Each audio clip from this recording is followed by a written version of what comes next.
Okay, so just only 5 minutes we are going to be wait.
Sana ma'am, अभी practice paper नहीं हो, second वाला नहीं हुआ ना कॉमर्स का भी?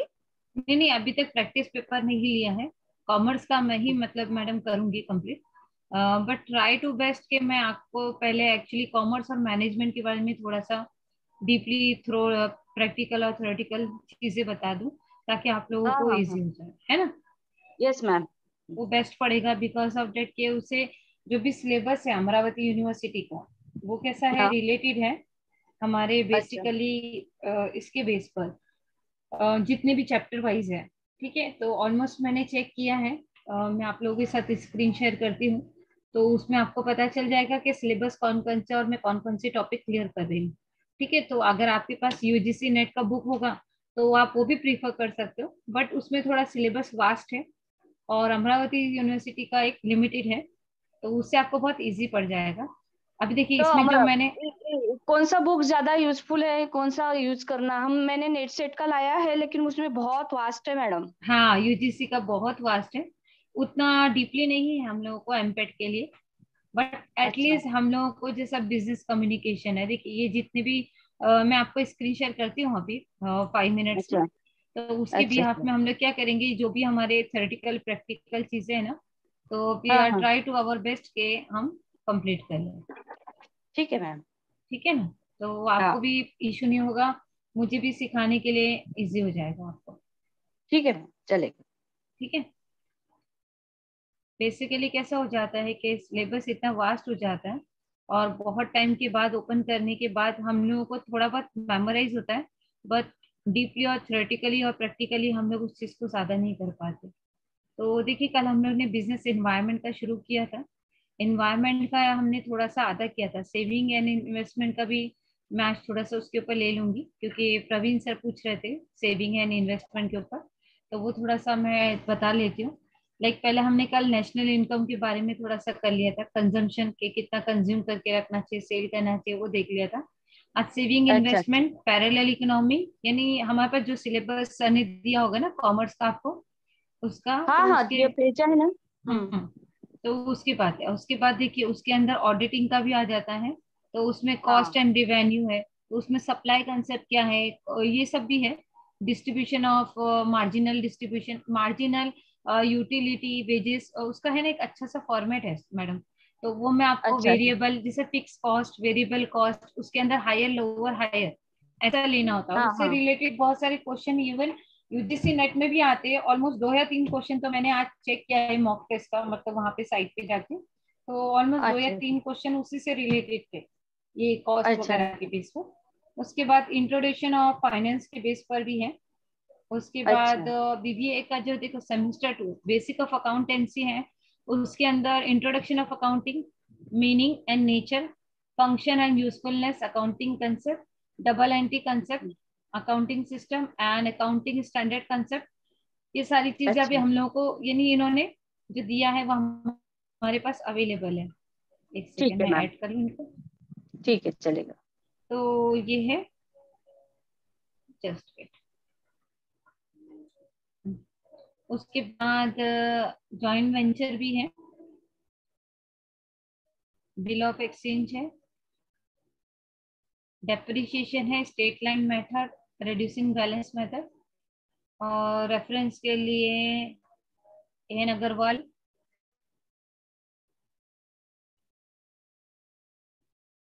आर एल गुप्ता भी है, बट स्टिल हम लोगों के लिए ये ठीक है। और ये नेचुरल नंबर्स, मैथमेटिक और स्टैटिस्टिक के ऊपर भी क्वेश्चन आ जाते हैं। जैसे अभी हमारा पेपर 1 के बेस पर हमने जो लॉजिक्स किए थे उसी से रिलेटेड रहता है, लेकिन थोड़ा ये एचसीएफ और एलसीएम रहता है, थोड़ा हायर लेवल के रहते हैं, कुछ ज्यादा इसमें इतना वो नहीं रहता। मीन मीडियन मोड भी हमने किया है, तो एक ग्राफिकल बेस पर मैं मीन मीडियन मोड के फॉर्मूले आपको दे चुकी हूँ, बट स्टिल एक बार आपको एक्सप्लेन कर दूंगी। तो ये सब basic accounting, accounts 1, accounts 2, accounts 3 अगर आप लोग समझ ले तो भी चलेगा। नॉन ट्रेडिंग कंसर्न मतलब NPO, non profit organisation, hire purchase का ये हम लोग का ब्रांच अकाउंट, ये हम लोग को ये डायरेक्ट पोस्ट ग्रेजुएशन में होता था, branch account and all this thing. Okay,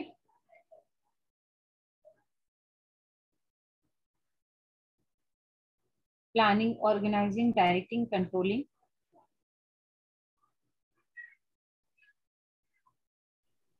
functions of management. Functions of management वो बहुत इजी है, बट हाँ स्टिल अभी जिनका जैसा अभी वो मैनेजमेंट लाइन है तो उनको मेमोराइज होगा, जो अकाउंटिंग लाइन में है तो उनको पोस्ट कॉप के जो डेफिनेशन के planning, organising, directing, controlling, managing या मोटिवेटिंग भी आप लिख ले तो चलेगा। ठीक है, हाँ ओके मैम। और मैंने उसका कीवर्ड बनाया था पोस्ट कॉप, यानी पोस्ट कॉप यानी planning, organising, post, S for stability, okay, T for taxable, cop मतलब ओ से कंट्रोलिंग, ओ से ऑर्गेनाइजिंग की ऑर्गेनाइजिंग हुआ आउटपुट, बी से बजटिंग, ऐसा मतलब बनाया था, और थोड़ा सा अच्छा मेमोराइज है तो वो चीजें मतलब थोड़ा सा एक बार क्लियर कर दूंगी। यानी इसके अंदर हम ओके लोग मैम। को ओवरऑल इकोनॉमिक्स, तीनों टाइप के अकाउंट्स और मैनेजमेंट, ये सब्जेक्ट हमको क्लियर करना है। ठीक है, तो लेट वी स्टार्ट। ऑलमोस्ट मेरे ख्याल से सारे ऐड हो चुके हैं।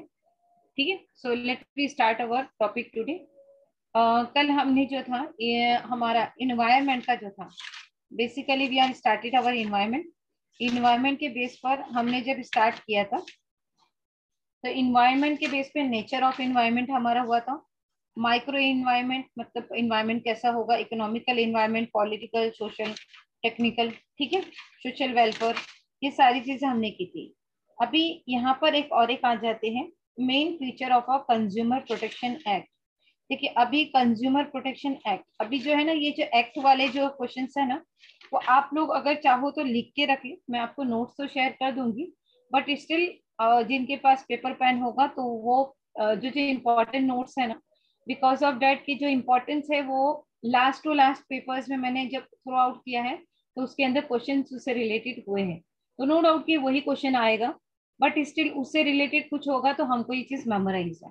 ओके, देखिए कंज्यूमर प्रोटेक्शन एक्ट कब से बना, 1986 में बना। ठीक है, अच्छा मेन फ्यूचर क्या था कंज्यूमर प्रोटेक्शन एक्ट का, लाइक जो भी प्रोडक्ट को लेकर मिस अंडरस्टैंडिंग या मिस प्रोडक्ट हम लोगों को प्रोवाइड हो रहा था। ठीक है, जैसे आपने बीच में सुना होगा फ्लिपकार्ट से अगर ऑर्डर करो तो आईफोन के बॉक्स में जो है चॉकलेट मिल रहा है या बिस्किट मिल रहा है, कुछ भी मिल रहा है। Is this clear? तो हम कंपनी पे क्या कर सकते, क्लेम कर सकते। मैगी के बारे में आपने सुना होगा कि मैगी के अंदर जो पार्टिकल्स है वो हाइजीनिक नहीं थे, या चोकोस के बारे में सुना होगा कि चोकोस के पैकेट्स के अंदर जम्स निकल रहा है, या मिंट मेड के बारे में। ये जो ब्रांडेड कंपनी है अगर उनकी प्रॉब्लम्स यानी प्रोडक्ट के अंदर कुछ डिफेक्ट चीजें हो रही है तो हम उनके प्रोडक्ट की जो है टेस्टिंग के लिए देकर उसके उनके ऊपर क्लेम भी कर सकते हैं। इट्स अवर राइट, ये कंज्यूमर के राइट्स है। तो कंज्यूमर राइट्स जो मिलना है कब से शुरू हुआ, 1986 पे। हम आज भी जाकर क्लेम कर सकते हैं, मेल कर सकते हैं, कंपनी को पूरा डिस्क्रिप्शन भेज सकते हैं, पुलिस में एक एनओसी लिखानी होती है, देन हम क्लेम कर सकते हैं। हाँ, अगर वो चीज फ्रॉड निकली तो कंपनी भी आपके ऊपर डबल केस कर सकती है, बट स्टिल अगर आप थ्रू है, सारी रिपोर्ट, सारे प्रोडक्ट, सारी डिटेल आपकी थ्रू है, तो you can be do that thing. Okay, तो ये एक्ट जो था कंज्यूमर के साथ जो नेगेटिविटी हो रही थी, जो उनका प्रोडक्ट नहीं मिल रहा था, ठग लिया जाता था, बैड प्रोडक्ट मिल जाता था, क्वालिटी ऑफ चीज नहीं मिल पाती थी, तो ये चीजें क्या हो जाती थी कि उसका मिसअंडरस्टैंडिंग होता था। अब देखिए, जो एक मैंने मिल्क मेड का ऐड देखा था, आप लोगों ने भी देखा होगा कि उसके अंदर कुछ मतलब पार्टिकल्स आ गए थे, लाइक कॉकरोच टाइप में, ऐसे समथिंग व्हाटएवर। कभी भी क्या होता है, एक प्रोडक्ट की जो है ना एक लाइफ वैलिडिटी दी रहती है, use before 2 month, use before 5 month, use before 6 month. Almost remember date कि अगर उसके जो लास्ट के 3 मंथ अगर प्रोडक्ट के ऊपर बचे, तो you can not be buy over date product, means what कि उसकी लिमिट अभी क्या होगी, खत्म होने आई है। तो उसका जो अंदर पावर रहता है, उसको कंज्यूमिंग पावर रहता है, उसके अंदर जो पार्टिकल्स मिक्स होते हैं, उसको सेव रखने के लिए वो क्या हो सकते हैं, हाइजेनिक हो सकते हैं, हानिकारक हो सकते हैं, हाँ सॉरी, हाइजेनिक नहीं, हानिकारक हो सकते हैं। तो ये चीज का हमको ध्यान रखना है, then we have to be buy the product over that. अगर हम जो है ओल्ड स्टॉक लेकर आएंगे और ओल्ड स्टॉक के बारे में देखेंगे, उसके बाद क्लेम करेंगे, तो कंपनी भी हमको क्या कर सकती है, डबल क्रॉस कर सकती है। तो ये कंपनी एक्ट जो हुआ था 1986 में लॉन्च हुआ था। Foreign exchange biscuit law, foreign exchange management act 1999, ठीक है, FEMA। ओके, वहां नहीं, जस्ट होल्ड डाउन ना, एक सेकेंड।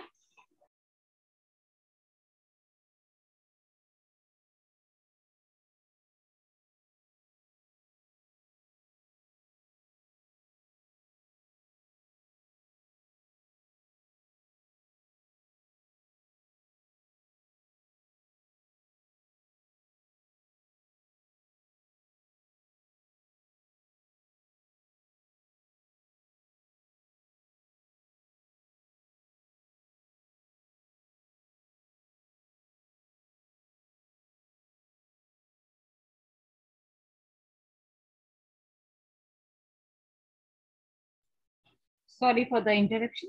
ओके, नेक्स्ट ये था हमारा फॉरेन एक्सचेंज मैनेजमेंट एक्ट 1999। ये कम हुआ था 1 जून 2000 में। Has replace the foreign exchange regulation act. इसने किसको एक्सचेंज किया, foreign exchange regulation act, FERA, जो कब स्टार्ट हुआ था, 1973 में स्टार्ट हुआ था। FERA, foreign exchange regulation act 1973 को रिप्लेस किसने किया, FEMA ने, फॉरेन एक्सचेंज मैनेजमेंट एक्ट 1999। ठीक है, लेकिन इसको चेंज किसने किया, कब हुआ, 1 जून 2000 में। ये चेंज कब हुआ, देखो आपको कंफ्यूज करने के लिए डेट 1999 की डालेगा, अब बोलेगा किसने एक्सचेंज किया। आप सोचोगे कि ये एक्ट 1999 में बना, तो कोई भी डेट किस पे ले लोगे आप, 99 पे नहीं, इसने रिप्लेस कब किया, 1 जून 2000 में रिप्लेस किया। Is this clear everyone?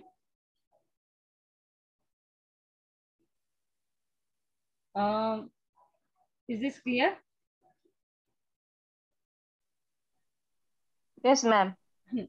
Okay, उनका मेन ऑब्जेक्टिव क्या होता था, देखिए मैं स्टार बना के रखती हूँ, आफ्टर द लेक्चर जो भी इंपॉर्टेंट चीजें हैं वो मैं आपके साथ शेयर कर लूंगी, बट जो इंपॉर्टेंट पॉइंट है प्लीज आप मार्क कर ले, if I forgot to give you that, तो ये चीजें आपके पास एटलीस्ट होगी। ओके, ऑब्जेक्टिव FEMA, उसका FEMA का मेन रोल क्या था, it facilitate the external trade and payment. ये जो है एक्सटर्नल यानी ज्यादा जो है ट्रेड यानी बिजनेस करना एंड पेमेंट प्रोवाइड करने की फैसिलिटी दे रहा था। It promote orderly maintenance of the foreign exchange market in India. Foreign exchange market India में क्या कर रहा था, ये मेंटेनेंस करके रख रहा था ऑर्डर्स को। देखिए कभी कभी कैसा हो जाता है, ह्यूज ऑर्डर आ जाते हैं, हम लोगों को एक ट्रांजेक्शन की लिमिट मिलती है। जिस तरह से अभी हम लोग नॉर्मल सेविंग अकाउंट होल्डर्स हैं, तो उनको एक लिमिट है कि आप डेली जो है ATM से 15,000 या 25,000 विड्रॉल कर सकते हो पर डे के बेसिस पर। ओके, अगर आप चेकबुक से लेकर जा रहे हो तो 50,000 तक की लिमिट है। वैसे ही करंट होल्डर्स के लिए भी क्या है, एक लिमिट है कि आप डेली जो है 50 या 40 चेक जो है, एक लिमिट दे दी जाती है कि इतने ट्रांजेक्शन ही आप कर सकते हो डेली बेसिस पे। तो ये जो डेली बेसिस का टारगेट बन गया था, तो उस चीज को, ऑर्डर को, अभी फॉरेन से ऑर्डर ऐसा तो नहीं है कि सिंगल ही आएगा, कभी भी कोई भी कैसे भी भेज सकता है। तो ये बल्क में ऑर्डर होते हैं, सिंगल क्वांटिटी वाइज नहीं होते, ये बल्क में ऑर्डर्स होते हैं। तो इन बल्किंग ऑर्डर्स को क्या किया जाता है, मैनेज करने के लिए, कंट्रोल करने के लिए इंडियन मार्केट पे क्या किया गया था, प्रमोट किया गया था foreign exchange management act. Okay, it emphasis of a transparency, promote foreign trade. इसका मतलब ये था कि फॉरेन से ट्रेड यानी अपना जो इनकम ऑफ सोर्सेज जो है एक्सचेंज करो, मतलब आप जो है गुड्स को क्या है मार्केट में सोल्ड करो आउटसाइड ऑफ मार्केट में, तो उससे आपका स्कोप ऑफ बिजनेस क्या होगा, बढ़ेगा। It is liberal in the foreign policy of the investment. Okay, now उसके बाद हुआ था, देखो, कॉर्पोरेट सोशल रिस्पॉन्सिबिलिटी, CSR, आपने सुना होगा, आपने अगर आपके पास क्वेश्चन में कभी आपने ट्राई करने के लिए गए होंगे, तो what is the CSR, corporate social responsibility? It is a governance based on the fiduciary duty overall all the form of a share holders. ये किसके लिए बना था, शेयर होल्डर्स से था। It is about how company manage the business process produce on overall positive impact on the society. यानी business जो share holders को मैनेज एंड कंट्रोल करता था, तो उसके बेस में कैसा हो जाता था कि हमारा बिजनेस को है किस तरह से हम पॉजिटिव इम्पैक्ट बढ़ा सके। It is a responsibility of a corporation to go about the beyond what the law require to them to do. यानी किसी भी हद तक हमको अच्छाई की तरफ जाने के लिए हमको लिमिट क्रॉस के साथ हम लोग को क्या करना है, अपनी रिस्पॉन्सिबिलिटी को करना है। ओके, एक second, may be 2-3 students. Okay, now and clear the environment. Now goal of CRS, उनका मेन गोल क्या था, एक्सट्रीम पॉवर्टी, मतलब गरीबी को हटाना था। ठीक है, नहीं, achieve a universal primary education,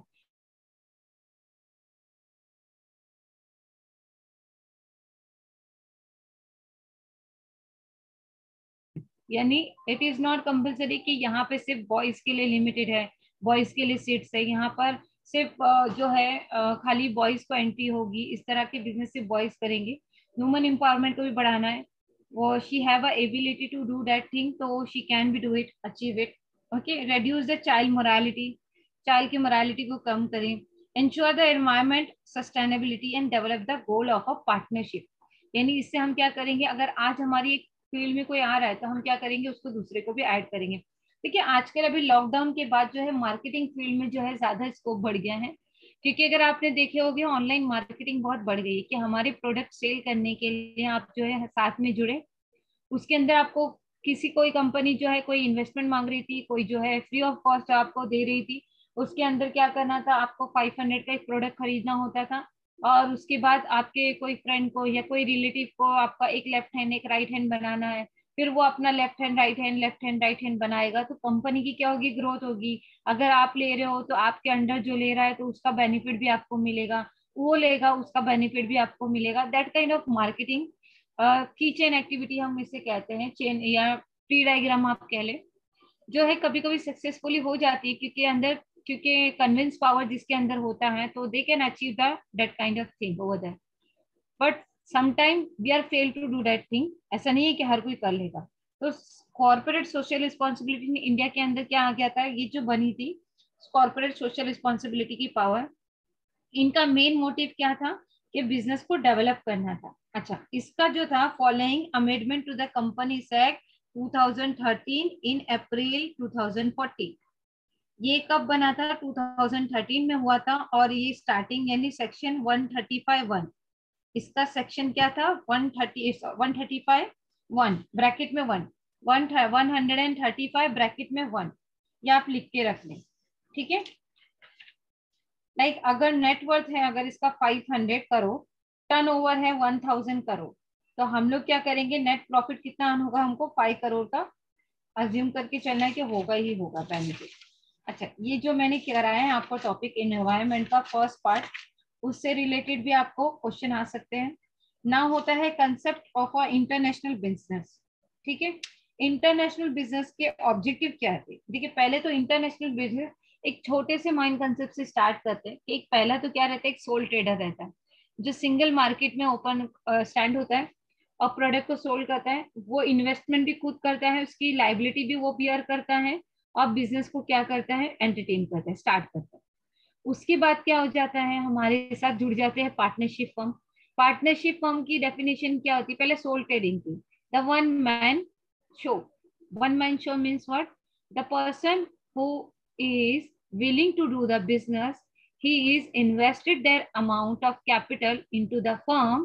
It is called a sole trading concern and enjoying the ownership right and bear the liabilities themselves. इसे हम कहते हैं सोल ट्रेडिंग कंसर्न। उसके बाद होता है partnership firm. Two or more person are jointly come together and enjoying the ownership rights, it is called a partnership firm. अच्छा, partnership firm में ऐसा हो जाता है ना कि सिर्फ दो पार्टनर नहीं रहते, तीन भी हो सकते, चार भी हो सकते, पांच भी हो सकते। कभी कभी उनका प्रॉफिट शेयरिंग रेशियो कैसा होता है, इक्वल होता है। कभी कभी उनका प्रॉफिट शेयरिंग रेशियो इक्वल नहीं होता, कोई कोई ऐसा रहता है कि भाई वो तो अभी ज्वाइन करा है, अपन तो इतने साल से ज्वाइन करें, तो बिजनेस का अपन इतना बड़ा करें, उसको कैसे पूरा प्रॉफिट दे देंगे। अभी जो उसने कैपिटल लाया है उसके हिसाब से उसको रेट ऑफ देंगे, प्रॉफिट शेयरिंग देंगे। तो पार्टनर्स का प्रॉफिट शेयरिंग क्या होगा, या तो कैपिटल के बेस पर होगा, या तो इक्वली होगा, या तो रेशो वाइज मतलब डिवाइड करेगी कि भाई 1/4 तू ले लेना, 30% तू लेना, 40% मैं लूंगा, मैं पूरा मेहनत कर रहा हूँ तो 60% मैं लूंगा। It is depend upon the role of the partners कि कौन सा पार्टनर कितना अच्छा रोल प्ले कर रहा है, लाइक एक्टिव पार्टनर है, नॉमिनल पार्टनर है, स्लीपिंग पार्टनर है, ऐसे बहुत सारे पार्टनर्स के रोल्स होते हैं। ठीक है। उसके बाद जॉइंट वेंचर जो है सेम एज यूजुअल वही है कि पार्टनरशिप फर्म, लाइक जो पार्टनरशिप फर्म है वही जॉइंट वेंचर है कि दो लोग मिलकर क्या कर रहे हैं, joint venture means what, jointly going to be do the business. Okay. अभी हमारे पास जॉइंट वेंचर के दो दो एग्जाम्पल, तीन तीन एग्जाम्पल है, लाइक अभी समझ लो रिलायंस है ना, अंबानी का दो बिजनेस है, वो एक साथ है, लेकिन नाम क्या है, एक ही ब्रांड के अंदर वो क्या कर रहा है, दो चीजों को मैनेज कर रहा है। लाइक अभी जैसे एक कार है, किसी ने कार का फोटो रखा है इसलिए मुझे कार का एग्जांपल आया। कार कंपनी क्या कर रही है, कार तो सोल्ड कर रही है, उसके साथ क्या कर रही है, अपना जो है कार से रिलेटेड ऑयल है, प्रोडक्ट है, जो भी कार से रिलेटेड है, सर्विसिंग के प्रोडक्ट है, वो भी कंपनी क्या कर रही है, 10%, 20% या 30% डिस्काउंट पे प्रोवाइड कर रही है। तो ये क्या हो गया, एक अलग फील्ड हो गई। Okay, just hold on.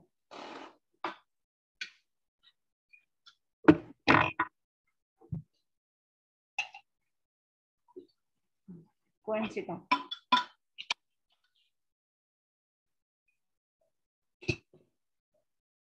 ना, उसके बाद होगा हमारा स्कोप ऑफ इंटरनेशनल बिजनेस, तो देख लिया हमने, थ्योरेटिकल भी नहीं, इसमें कुछ ज्यादा नहीं था। अच्छा, government in intervention in the international trade. अभी गवर्नमेंट तो आपको काउच करेगी, ऐसा तो नहीं है ना कि अगर आप सिंगल पर्सन अगर बिजनेस कर रहे हो तो गवर्नमेंट की नजर आपके ऊपर नहीं है। गवर्नमेंट आपके ऊपर वॉचिंग कैसे करती है, ऐसा तो नहीं कि उसने आपके पीछे सीसीटीवी कैमरा या डिटेक्टिव लगा रखा है। यस, लगा रखा है। जो भी आप ट्रांजेक्शन करते हो वो गवर्नमेंट के रूल्स एंड रेगुलेशन के अंडर होंगे, तो गवर्नमेंट आपके ऊपर वॉच कर रही है। आप जो है ट्रांजेक्शन फॉरेन एक्सचेंज जो करोगे वो फुल वाइट, मतलब क्या है कि आप फुल वाइट करना पड़ेगा। आप जो है हिडन तो नहीं करोगे कि 50% अमाउंट जो अकाउंट में ट्रांसफर कर लेते हैं, 50% जो है कैश में ले लेते हैं। Whole the amount are going to be transfer with the white, okay, white money.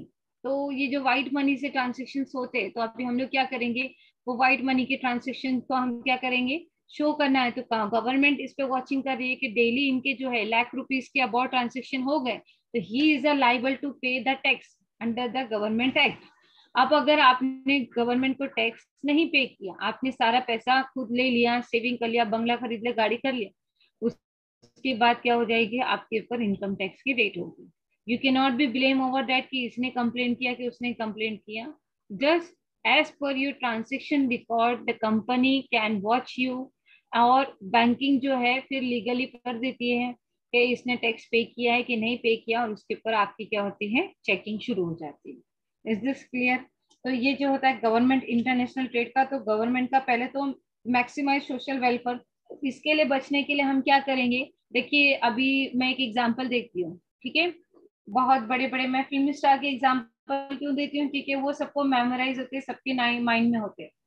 अभी देखिए एक विजय माल्या करके जो पर्सन था, ठीक है, वो बैंक करप्टेड हो गया, तो अभी वो इंग्लैंड जाकर बच गया। क्यों बच गया? क्योंकि इंग्लैंड की गवर्नमेंट अपने पास आने वाले पर्सन को, अगर देखिए पहले तो उसको सिटीजनशिप कैसे मिल जाता है, अगर आप किसी भी अब्रॉड में कोई भी कंट्री में उसके बेस के हिसाब से 20% या 30% कोई भी बिजनेस के अंदर इन्वेस्ट करते हो, तो वो आपको क्या कर देती है। Is this clear? तो आप क्या हो जाते हो, वहां की सिटीजनशिप भी बन जाते हो। सेकेंड थिंग वो कि आप जो अपना पैसा जो है इन्वेस्ट है फॉरेन बैंकिंग में कर सकते हो, यानी आपने पैसा इन्वेस्ट कर दिया तो आप यहाँ से भी पैसा ले रहे हो, वहां से भी पैसा यानी कमा रहे हो यहाँ वहां से।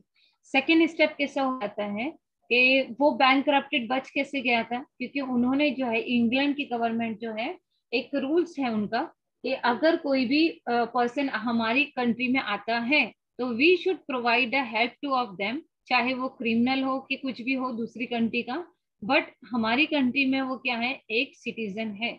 ओके, तो वो उनको प्रोटेक्ट करती है, और जब तक वो वहां पर है so the other government can not B interfere about that. जब तक वो पूरे प्रूफ के साथ पूरी चीज के साथ वो नहीं करे तब तक वो चीजें नहीं कर सकती। Is this clear? तो सेकेंड थिंग वो अभी देखिए, अभी इन सब चीजों से बैंकरप्ट होने से बचने के लिए हमको हमारे को अगर टैक्स में कुछ कंसेशन चाहिए कि हम अपना इतना सारा पैसा क्यों दे, तो फर्स्ट ऑफ ऑल ये जो पेमेंट जो जाती है हमारी, वो किसके लिए जाती है? और टैक्सेबल टैक्स जो पे किया जाता है वो जो पुअर जो है, पुअर्टी हटाने के लिए, पुअर पीपल की हेल्प के लिए जाता है। जितना भी पैसा जाएगा वो हमारे रीडेवलपमेंट में जाएगा। बट थोड़े से करप्शन, थोड़े से पॉलिटिकल की वजह से हमारा इंडिया जो अभी तक है अनडेवलप में है। तो कुछ इश्यूज है, ऐसा नहीं है कि समटाइम इज पॉलिटिकली इशू ऐसा होगा, sometime corruption is are going to be over date. हमने देखा है कि अभी आजकल बहुत कम हुआ है, बट इसलिए कहीं ना कुछ की वजह से अनडेवलपमेंट अब तक रुका हुआ है। ओके, सो वो डेवलपमेंट क्यों नहीं हो पा रहा? क्योंकि हम लोग जो है अपना जो लीगल पैसा जो है वो हम लोग पोवर्टी के लिए प्रॉपर गवर्नमेंट को नहीं दे रहे। गवर्नमेंट को अगर कोई कहता है कि हम तो प्रॉपर दे रहे फिर भी एलोकेट नहीं होना, अभी तक वही मतलब अनएम्प्लॉयमेंट, अनएजुकेशन, पोवर्टी अब तक चल रही है, तो ये कैसे खत्म होगा? तो गवर्नमेंट के पास जब बेनिफिट जाता है तो गवर्नमेंट हर एक को क्या करती है, अमाउंट एलोकेट करती है, हर एक डिपार्टमेंट में अमाउंट डिस्ट्रीब्यूट करती है कि अभी यहाँ पे इतने पैसों की जरूरत है तो we should provide a help about them, और फिर हम क्या करेंगे, उनको डेवलप करेंगे। सेकेंड थिंग वो, तो ये चीज होती है वेलफेयरिंग, इसे हम कहते हैं वेलफेयरिंग, यानी हमारा जो पैसा है किसी वेलफेयर में दे देना। अगर हम किसी ट्रस्ट को किसी वेलफेयर में पैसा देते हैं तो हमको अंडर सेक्शन सी के बेस पर जो है कुछ 30% कंसेशन मिलता है टैक्स के अंदर। ठीक है, तो अब देखिए यहाँ पर हमारे पास हो जाते हैं, इसका एग्जाम्पल है सलमान खान। उनका है एक बीइंग ह्यूमन करके ट्रस्ट ओपन हो गया है, जो कैंसर के पेशेंट्स को क्या करता है और हार्ट स्पेशलिस्ट को क्या करता है, अमाउंट प्रोवाइड करता है, फैसिलिटी प्रोवाइड करता है। Okay, so the people those who are related with the Salman Khan, वो लोग क्या करते हैं, बीइंग ह्यूमन में पैसे इन्वेस्ट कर देते हैं, उनको उनकी तरफ से सर्टिफिकेट मिल जाता है। ऐसा नहीं कि खाली रेप्यूटेड माया देना है तो ही हम बच जाएंगे। जो भी संस्था रजिस्टर्ड होगी गवर्नमेंट के अंदर, उसके अंदर अगर हम पैसा इन्वेस्ट करते हैं तो हमको 30% का क्या मिलता है, कंसेशन मिल जाता है, और उसके बेस पर क्या हो जाती है, गरीबों की हेल्प भी हो जाती है, और हम जो है थोड़ा सा टैक्स देने से बच भी जाते हैं। इससे इससे क्या होगा, सोशल इकोनॉमिकल भी ग्रोथ होगा। Okay, trade barriers are restricted impose on the movement of a good between the countries. ठीक है, यानी हम लोगों को कहाँ पे रुकावटें आ रही, बैरियर्स मतलब रुकावटें आना, to promote the domestic good and the export goods and thereby the safeguard of the domestic industries. ठीक है, अभी हम लोगों को देखिए इंडिया के अंदर अगर हम लोगों को कोई चीज प्रमोट करना है, अभी समझ लो मुझे यहाँ पर अपने यहाँ पे कोई क्लासेस ओपन करना है, तो मैं क्या करूंगी, बैनर्स बनाऊंगी, ब्रोशर्स बनाऊंगी, ठीक है, उसका एडवर्टीजमेंट करूंगी, स्टेटस रख दिया, लोगों ने उसको देखा, preferably those who are interested they are join to me online. किसी ने ऑफलाइन ज्वाइन करना है तो दे आर कॉन्टेक्टिंग मी कि मैडम क्या है प्रोसीजर, कैसा है, you just provide a detail to us. ये सारी चीजें हम लोगों को क्या करती है, डिटेल वाइज जाने। अब यहाँ पर अगर मुझे इसको इंटरनेशनल तक देना है तो मैं क्या करूंगी, इंटरनेशनल के कांटेक्ट कैसे बढ़ाओगी, मैं किसी से कांटेक्ट तो नहीं मांगूंगी ना कि एक काम करो तुम्हारी कंपनी का जो कांटेक्ट नंबर है वो मुझसे शेयर करो फिर मैं करूंगी, ये तो इलीगल हो जाएगा। तो वो चीजें, ट्रेड बैरियर्स को बढ़ाने के लिए हमको क्या करना रहता है, एडवर्टीजमेंट पे ज्यादा ध्यान देना रहता है। ठीक है, तो उसके ऊपर हम लोगों को टैक्स भी पे करना रहता है। इट इज नॉट कंपलसरी, आपने सुना नहीं होगा शायद, लेकिन अगर आप ब्रांडेड प्रोडक्ट की मार्केटिंग कर रहे हो इन द इंटरनेशनल लेवल तक, तो उसके लिए आपको जो है वहाँ की गवर्नमेंट को भी कुछ परसेंट जो अमाउंट है पे करना होता है for the advertisement also. Okay. अब आप देखिए कि कोई कोई प्रोडक्ट होते हैं, कार के जो प्रोडक्ट है, ब्रांड है, ठीक है, जो टाटा वगैरह ने अभी जो यहाँ पर लाया, तो वो जो है it is not a Indian brand, वो फॉरेन की ब्रांड थी जो टाटा वाले ने यहाँ पर लेकर आया। उसकी जो ब्रांडिंग है जो टाटा वाला कर रहा है, तो गवर्नमेंट को कुछ परसेंट वो देता है तब वो ब्रांडिंग कर पाता है। अगर वो गवर्नमेंट को नहीं देगा, तो वहाँ की जो ब्रांड है वो कंपनी क्या करेगी, क्लेम करेगी कि हमारे क्या है। Is this clear? जिस तरह सॉन्ग्स का रहता है, आप एक सॉन्ग से दूसरा सॉन्ग जो है विदाउट स्क्रिप्ट के बेस पर आप जो है उसको ले नहीं सकते। अगर एक सॉन्ग, अगर एक धुन अगर किसी ने बना लिया है, तो you should have to pay the some goodwill amount और सम लाइबल अमाउंट टू देम, और उसके बाद ही आप उसकी धुन को क्या कर सकते हो, कॉपी कर सकते हो। आप बोलोगे हम अनु कपूर बन जाते हैं, ठीक है, अनु मलिक। ओके।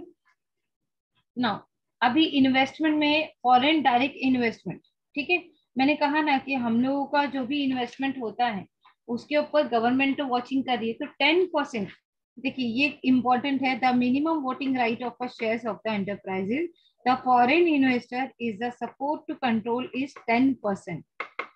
अगर कोई मल्टीनेशनल शेयर होल्डर है, देखिए शेयर होल्डर पहले तो क्या होता है, ऑलमोस्ट मेरे ख्याल से सबको क्लियर होगा या ना होगा, एक छोटा सा एक डिस्क्रिप्शन देती हूँ। शेयर होल्डर जो है नॉर्मली सब आम आदमी ही हम कहेंगे। एक कंपनी जो है वो शेयर होल्डर से चलती है, ब्रांडेड या मतलब बहुत सारी कंपनी आजकल मार्केट में होगी। तो कंपनी को ऐसा तो नहीं कि आज हमने 2 लाख रुपए लगा दिया बिजनेस कर रहे, तो हम हमारे ही फाइनेंस से बिजनेस को डेवलप कर सकते। हम जो है एक लेवल तक हमारे बिजनेस को मैनेजमेंट कर सकते हैं हमारे फाइनेंशियल एक्टिविटी के बेस पर। हाँ, अगर हम टाटा अंबानी के बच्चे तो हमको कोई प्रॉब्लम नहीं है, लेकिन अगर हम जो है नॉर्मल पर्सन से, तो we should have to be manage a control over the business, कि हमको एक, अगर हमने 1 लाख रुपीज इन्वेस्ट किया है, तो अगर हमारी इनकम शुरू हो गई है, तो हमारे एक्सपेंसेस और हमारे एक्सपेक्टेशंस क्या हो जाते हैं, बढ़ जाते हैं। अगर हम गवर्नमेंट ट्रांसपोर्ट से जा रहे हैं, तो वी आर अज्यूमिंग दैट कि हमारे पास बाइक होनी चाहिए। बाइक हो रही है और इनकम बढ़ गई, तो हमारे और एक्सपेक्टेशन बढ़ जाता है कि अभी कार होनी चाहिए। कार हो गई तो अभी क्या चाहिए, रहने के लिए एसीदार बंगलो वगैरह चाहिए, फार्म हाउस चाहिए।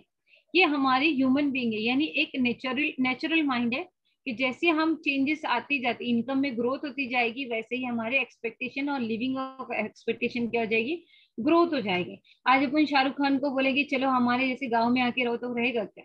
It is not possible to them. Okay.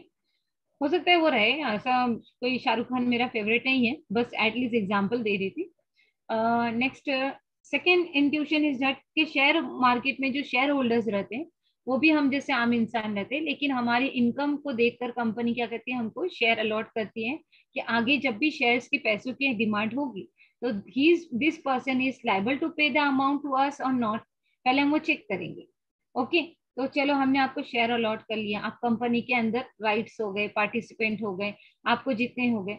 तो वो जब भी कंपनी कोई न्यू चीजें डेवलप करने जाएगी, न्यू चीजें इन्वॉल्व करने जाएगी, तो they are sending a reminder और notice to the shareholder कि हम ऐसे ऐसे चेंजेस करने जा रहे हैं। अगर जो स्कूल फील्ड में हो गए, तो दे शुड नो डैट कि अगर कुछ न्यू रूल्स एंड रेगुलेशन आएंगे, तो वो क्या होगा, आप लोगों को एक ग्रुप एक्टिविटी, एक मीटिंग ऑर्गेनाइज की जाएगी, उसके बिहाफ में सबसे डिसीजन लिया जाएगा कि टाइम क्या रखना होगा, कैसे मैनेज करना होगा, कैसे कंट्रोल करना होगा, that's kind of management activity. वही शेयर होल्डर से ली जाती है, डिटेल्स ली जाती है।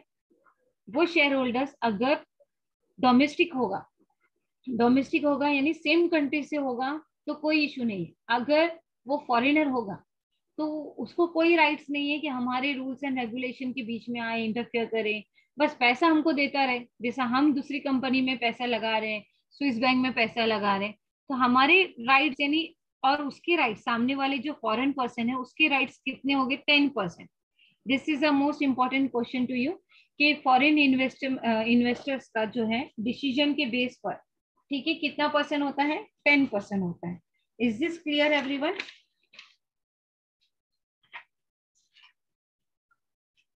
यस। अच्छा। Yes ma'am. नाउ अभी है हमारे पास फॉरेन डायरेक्ट इन्वेस्टमेंट, FDI। देखिए आपको शॉर्ट फॉर्म याद रखना होगा FDI। मैं जो भी चीजें दे रही हूँ आपको शॉर्ट फॉर्म और फुल फॉर्म के साथ दे रही हूँ, बिकॉज ऑफ डेट कि आपके नोट्स में कभी कभी आपको डायरेक्टली शॉर्ट नोट्स के बारे में दिया होगा। तो FDI का मेन रोल क्या होता है? लो interest loan, long term gain in the worth more than the short term losses. ठीक है, वो आपको क्या करती है, लॉन्ग टर्म के लिए क्या करती है, लोन प्रोवाइड करती है कि ग्रोथ करो, डेवलप करो, मर्ज करना है तो मर्ज करो, एक्विजिशन करो, नया ब्रांड बनाओ, मार्केट करो, पहले मार्केट को सीकिंग करो, एफर्ट्स करो।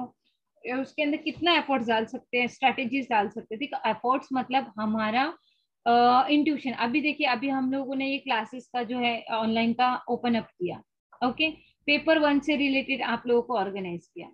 नाउ आई हैव मतलब प्रोफेशनली मेरे पास जो नॉलेज है लाइक कॉमर्स एंड मैनेजमेंट के बेस पर, so I try to provide you that kind of activity to you. तो वो जो चीजें आपको देना है, तो मैंने क्या किया, मार्केट रिसर्च किया। मैंने देखा कि ग्रुप में इन लोगों को जो है नीड्स है, ओके, तो वो नीड्स को क्या करना है, फुलफिल करना है। अभी इन केस अगर मुझसे रिलेटेड कोई भी सेमिनार होगा या कुछ होगा, तो the commerce field persons are willing to join with me. Is this clear? तो ये चीजें क्या हो जाएगी, हमारे बेस पर कंप्लीट हो जाएगी। Now FDI policy of India. The government of India has taken a various effect step to the simplify the foreign direct investment policy. ठीक है, तो FDI की पॉलिसी क्या होती है, has taken a various effective steps of the simple foreign direct investment. वो अभी मैं आगे बता रही हूँ। The foreign investment cap is a specific industrial sector, but in the recent time, many activity has been transferred to the unrestricted sector, 100% FDI permit. तो restricted sector और prohibited sector और अनरेस्ट्रिक्टेड सेक्टर क्या है? Restricted sector क्या है? Banking, public sector और defence industry. देखिए आप बैंकिंग सेक्टर में जो है ना, गवर्नमेंट के रूल्स एंड रेगुलेशन के बिना आप अपने रूल्स एंड रेगुलेशन क्या कर सकते हो, पुट नहीं कर सकते हो। अगर बैंकिंग के अंदर कोई भी चेंजेस लाना है, बैंकिंग के टाइम को लेकर, बैंकिंग के फॉर्मेट को लेकर, बैंकिंग के स्ट्रक्चर को लेकर, तो उसके लिए किसका है, FDI का रूल कंपलसरी है। कोई भी आम पर्सन, कोई भी आम शेयर होल्डर मतलब ये बोलेगा कि नहीं मैंने तो इसमें ये बैंक में बहुत सारे शेयर्स में इन्वेस्ट किया तो मैं लाइबल हूँ इसके रूल्स डिसाइड करने का, नहीं। उसके रूल्स एंड रेगुलेशन कौन चेक करेगा, गवर्नमेंट करेगी। इसीलिए क्या किया गया, उसको रेस्ट्रिक्टेड का नाम दिया गया। Broadcast content services, print media and cable networking. अभी देखिए जो हम लोगों को नेटवर्क प्रोवाइड हो रहा है, बीच में देखिए व्हाट्सएप बंद हो गया था, किसी ने सुना होगा, एक 2-4 घंटे का नाइट में अभी हैंगअप हो गया था, सारे व्हाट्सएप, इंस्टाग्राम एंड फेसबुक सारे बंद हो गए थे, ब्लॉक्स हो गए थे कुछ 4 या 8 आवर्स के लिए। सारी पब्लिक अपना मोबाइल स्विच ऑफ ऑन कर रही थी, रीस्टार्ट मार रही थी, अपने वाईफाई के बटन को ऑन ऑफ कर रही थी। हमने भी किया था, that's experience I am going to share with you. तो ये जो चीज है इसके ऊपर कंट्रोल किसका है, गवर्नमेंट का। अगर गवर्नमेंट ने कर दी कि बैंड कि ये चीज यहाँ नहीं चलेगी तो नहीं चलेगी। जैसा टिकटॉक था, इंडिया में बहुत फेमस हो गया था, ठीक है, लेकिन वो चीज कुछ नेगेटिव इफेक्ट कर रही थी, इसलिए गवर्नमेंट ने क्या कर दिया, उसको बैन कर दिया। अब आप कहीं से भी कुछ भी उसके कॉपीराइट्स या कुछ भी वो आप जो है लॉग इन नहीं कर सकते। Is this clear? पबजी जो गेम था, बहुत ज्यादा इफेक्ट पड़ रहा था एडल्ट पे भी और किड्स पे भी, माइनॉरिटीज पे भी बहुत ज्यादा है। I would like to request to date छोटा सा कि मैं ये जो उसकी बेस चीज जो है ना अपनी तरफ अट्रैक्ट करेगी, ठीक है। मैग्नेटिकल इफेक्ट क्या करेगा, वो अपनी तरफ अट्रैक्ट, जहाँ पे मैग्नेटिकल इफेक्ट नहीं होगे वो चीज के ऊपर क्या होगा, बॉल घूमते रहेगा। तो जिस जिस नंबर के ऊपर हायर रेट ऑफ जो चीजें रहती है ना, तो वहां पर जो रहता है वहां पर जो है मैग्नेटिकल नहीं रहता है, और दूसरे जो नंबर्स रहते हैं तो ऑटोमेटिकली बॉल जो है वहीं पर जाके स्टॉप होता है, क्योंकि उसके अंदर वो अपने आप उसको खींचता है। तो ये चीजें पब्लिक जो है मतलब ये एक अनफैक्ट चीजें हैं जो हमें अवॉइड करनी चाहिए। जैसे चीट फंड कंपनीज हो गया, आपने देखा होगा 2000 के 2 लाख रुपए, Akshay Kumar movie Hera Pheri. Now like heera gold also, manufacturing of a cigarette and tobacco activity sector not open the private sector investment are atomic energy and railway operations। ठीक है, अभी हम लोगों को कहा कि यहाँ पर शुरू होने वाला है, शुरू होने वाला है, अब तक शुरू नहीं हुआ। तो दैट काइंड ऑफ एक्टिविटी में पैसा इन्वेस्ट करना क्या है, वेस्ट है। अच्छा, अनरेस्ट्रिक्टेड क्या हो गया, mining, manufacturing, e commerce business, business to business, ये सारी चीजें हो गई। ये तो ये चीजें आपको समझ में आ गई, FDI policy of India restricted ground कौन सा है और प्रोहिबिटेड ग्राउंड कौन सा है और अनरेस्ट्रिक्टेड ग्राउंड कौन सा है. Is this clear to everyone? ठीक है, इस पे क्वेश्चन आता है, इस पे क्वेश्चन है आपको कि रेस्ट्रिक्टेड एरिया कौन सा है, तो उस पे क्वेश्चन देगा, और इसमें से रेस्ट्रिक्टेड एरिया कौन सा नहीं है तो वो आपको क्वेश्चन पूछेगा. तो पब्लिक कंफ्यूजन होती है कि ये भी बिजनेस एक्टिविटी है, बैंकिंग में भी पैसा लगा सकते, ये लगा सकते, तो you just think about that. आपको अभी मीनिंग क्लियर हो गया होगा ना. अभी आता है, पहले तो एफडीआई हमने पढ़ लिया. अब FPI, F P for parrot, FPI यानी फॉरेन पोर्टफोलियो इन्वेस्टमेंट. ये कब स्टार्ट हुआ था? इन 1992 में. ये कब स्टार्ट हुआ था? 1992 में. It's open up it's economically and allow the foreign portfolio investment in the domestic stock market. ये कब से शुरू हुआ? डोमेस्टिक स्टॉक मार्केट पे शुरू हुआ 1992 में. देखिए आपने वो एक मूवी भी देखा होगा 1992, हर्षित मेहता. ठीक है, स्टॉक मार्केट करप्शन. आप लोगों ने देखा है या नहीं देखा है? हेलो, नहीं देखा मैंने, लेकिन सुना है वो.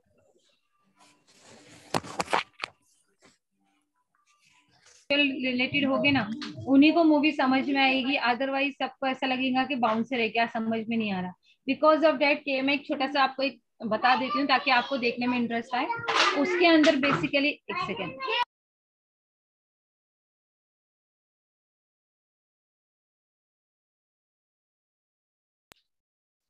उसके अंदर जो पर्सन है हर्षित मेहता, वो जो था स्टॉक डीलर था, यानी ब्रोकर जो रहते हैं ना, जो लोगों को कहता है कि ये कंपनी में पैसा इन्वेस्ट करो, आज पैसा डबल हो जाएगा. आजकल आपने देखे होंगे किसी भी स्टॉक में, कंपनी में स्टॉक के लगाने के लिए आपको ब्रोकरेज के नंबर मिलेंगे. अभी हर एक डिपार्टमेंट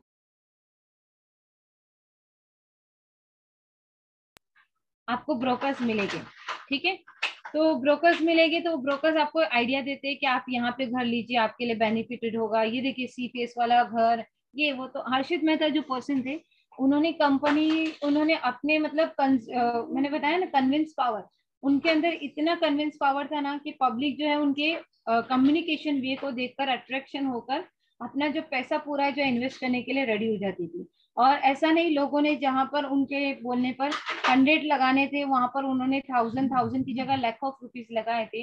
एंड एट लास्ट क्या हो गया, रातों रात जो 3-4 कंपनी थी जिनमें हायर रेट ऑफ एक्सपेक्टेशन थे, वो कंपनी ब्लॉक बंद हो गई सडनली.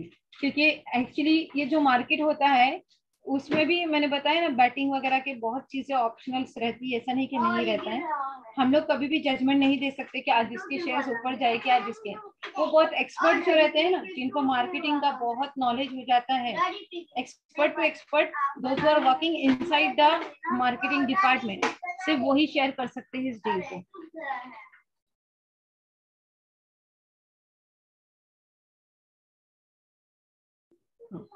सो उन्होंने ये सब फ्रॉड किया था, और वो फ्रॉड के बाद वो पर्सन जो है, सबने वो पर्सन को गालियां देना, मारना, उनकी प्रॉपर्टीज को सब करना, ये सब किया. उसके बाद वो बंदा वापस से दूसरी कंपनी के नाम से वापस से स्टार्ट किया. कंपनी के अंदर किसी को ये नहीं पता चला कि वो पर्सन उसके अंदर इन्वॉल्व है. दूसरे पर्सन के बिहाफ में बैक साइड बैठकर एक थर्ड फेस को सामने रखकर उसने वापस से कंपनी स्टार्ट किया. एंड वापस से लोगों को क्या करना, पैसा लूटना स्टार्ट कर दिया. यानी लूटना नहीं इन द सेंस, उसका जो मार्केटिंग जजमेंट है वो सही था, लेकिन कुछ बोलते हैं ना नेगेटिविटी पॉजिटिविटी आ जाने की वजह से चेंजेस आ जाते हैं. तो ये बहुत सारे स्टॉक मार्केट से रिलेटेड चीजें हैं. Those who are interested in the stock market or business market, so please watch it that movie, because this is a best example for the research proposal also for the Bitcoin and the stock market. Okay, now balance of the payment. अभी हमने क्या किया, FPI किया. Okay, portfolio investment यानी share market से related था. अब balance of payment, balance of payment आपको क्या कहता है, as a systematic record of all economical transaction between the residential of reporting country, residential of a foreign country during the period. देखिए हमने taxation में पे यानी ये किया था, द रेसिडेंशियल पर्सन है, resident of India, non residential of India. ठीक है। तो दिस काइंड ऑफ एक्टिविटी उसमें डीपली नहीं है, खाली सिर्फ इकोनॉमिकली ग्रोथ, यानी इसकी जो अगर आपने एक घर जो है आपने अभी जैसा शिल्पा शेट्टी का बोलो, शाहरुख खान का बोलो, आज एक घर मतलब काटर रोड पर है, एक दिल्ली में है, सेकेंड कहाँ पर है, बुर्ज खलीफा में एक फ्लैट है उनका, तो ये जो है तो उसके ऊपर भी टैक्स लगता है। इट इज नॉट कि एक पे लगता है एक पे नहीं लगता है। तो जो टैक्सेशन एबिलिटीज वगैरह की जो डिटेल है उसको कवर कौन करता है, balance of payment. Is this clear? Yes ma'am. इससे रिलेटेड अभी आपको जो 2-3 क्वेश्चंस मिलेगी वो आप कर सकते हो। फोर्थ टॉपिक था हमारा regional economic and integration and WTO, ठीक है, वर्ल्ड ट्रेड ऑर्गेनाइजेशन पे। देखिए उसके अंदर हमारे जो होते थे ना मेन रीजनल ट्रेड एग्रीमेंट, मतलब क्या, ट्रीटेड बिटवीन 2 और more government that define the rule of a trade of all signatories. अभी देखिए हम चाइना से बहुत ज्यादा माल इंपोर्ट करते हैं, आपने देखे होंगे प्लास्टिक मटेरियल जो है पहले, इन द सेंस अगर आप 2008 के बिफोर अगर आप देखोगे तो प्लास्टिक मटेरियल की अगर आप एक भी चीज बाय करने जाते थे तो वो आपको जो है as compare to the steel material और वट एवर जो भी आप बाय करते थे, तो सिल्वर वगैरह से भी, तो वो आपको कॉस्ट हायर रेट में जाता था। ओके, एक ब्रांडेड हो जाता। अगर आज आप कोई भी बकेट लेने जाते हो तो अगर आप स्टील मटेरियल लेने जाते हो तो वो आपको 500 का होता है as compare to the plastic material. Plastic item China product आपको मिल जाता है वही चीज 60 या 100 रुपीज में। ओके, मोर देन 400 का डिफरेंट आ जाता है। तो ये जो डिफरेंशियल एक्टिविटी है, यानी हम जो बिजनेस एक्टिविटी कर रहे हैं, तो अगर हम कोई चीज प्रोडक्ट इंपोर्ट कर रहे हैं किसी से, तो वो गवर्नमेंट क्या बोलेगी, हम तुमको प्रोडक्ट क्यों दें, तुम हमको क्या बेनिफिट दोगे जो हम तुमको प्रोडक्ट सेल करें। तो हम बताते कि आप हमारे से यानी 60-40 का रखो, आप ही मैन्युफैक्चरिंग करो, आप डील करो, हमको खाली ये दो, तो 40% हम आपको देंगे, 30% आपको देंगे। It is called a marketing strategy. ये हो गया मार्केटिंग स्ट्रेटेजी, यानी मार्केटिंग करना। इसमें से आप में से कोई एक पर्सन, एक सर जो थे वो मार्केटिंग थे। Is this I am clear about the marketing? Sir है या नहीं, I don't know. Yes ma'am. Is this correct? तो हम लोग क्या करते हैं, जो भी कंट्री से डील किया जाता है ना, तो हम लोग एक पॉइंट ऑफ अमाउंट जो है, परसेंटेज अमाउंट जो है वो डील करते हैं, उसके बाद ही हम एक्सचेंज करेंगे। अगर कुछ क्राइसिस आते, अगर उनको लगता है कि हमने इंपोर्ट ज्यादा किया, हमारे यहाँ पे कुछ फ्लड आ गया, राइट्स हो गए या कुछ हो गया, वो प्रोडक्ट नहीं सोल्ड पाए और हमने 40% नहीं दिया, तो वो हमारे साथ जो है इंटरेस्ट रेट डबल भी कर सकती है, या फिर कम्युनिकेट करके थोड़ा सा हम लोग को कंसेशन टाइम दे सकती है। ऐसा सब हो सकता है। All over in our India also we are also undeveloped, और अभी तक हमारा जो फाइनेंशियल पोजीशन है अभी तक अमेरिका के हाथ में है, क्योंकि अभी तक हमारी इंडिया का जो कुछ लोन है, पार्ट्स ऑफ द लोन, वो जो है हमने किससे लिया, अमेरिका पे लिया हुआ है, और वो हम लोग पर ईयर इंटरेस्ट भी पे करते हैं। Is I am correct? जो मार्केटिंग है शेयर मार्केट से रिलेटेड होगी, they should know about that thing. Now ये हो गया हमारा regional economical regional trade agreement, RTA। Okay, what do you mean by the RTA? RTA का रोल क्या होता था कि दो कंट्रीज के बीच में अगर बिजनेस ऑर्गेनाइजेशन हो तो वो क्या करेगी, all the signatories, all the trade equipment, all the transactions are going to be verified in EU, European Union. ठीक है, हम लोगों को तो मालूम है कि यूरोप में कौन कौन से आ जाते हैं। तो the European political economical of 27 member state, यानी 27 स्टेट जो है locally primary in Europe. It was establish in 1993। Europe के अंदर कितने जो है स्टेट उन्होंने एक्सेप्ट किया है फॉरेन एक्सचेंज को, 27 स्टेट ने, और कब से, 1993 से। Is I am clear? और आप ये रिकॉर्ड मेंशन करके अपने पास रखिए।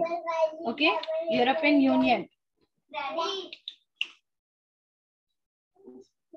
Now, Association of a Southeast Asian Nation, ASEAN।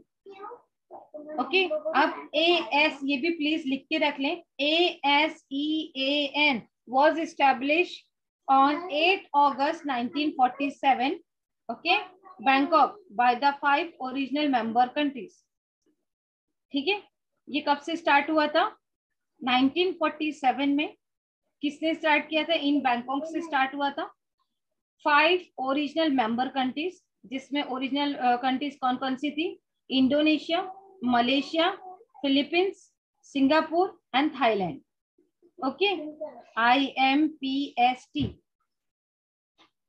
Okay, IMPST, Indonesia, Malaysia, Philippines, Singapore, Thailand.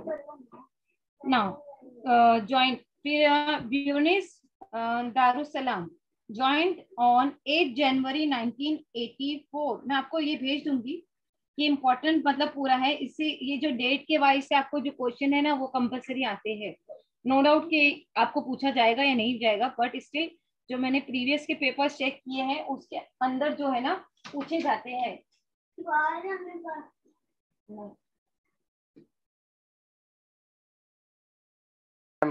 Previous के पेपर मिलेंगे क्या?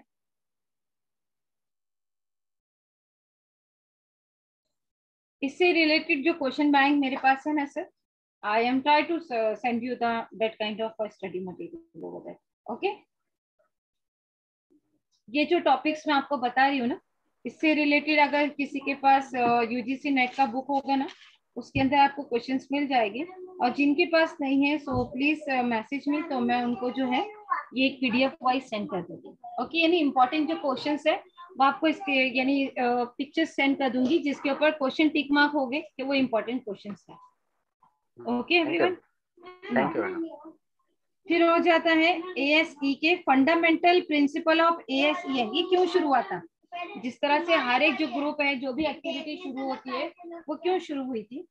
तो इसका था the treaty of Amity and the corporation in the south east Asian 24 February 1976 declared that the relation with the one another of a high contact parties should be guided by the following fundamental principle.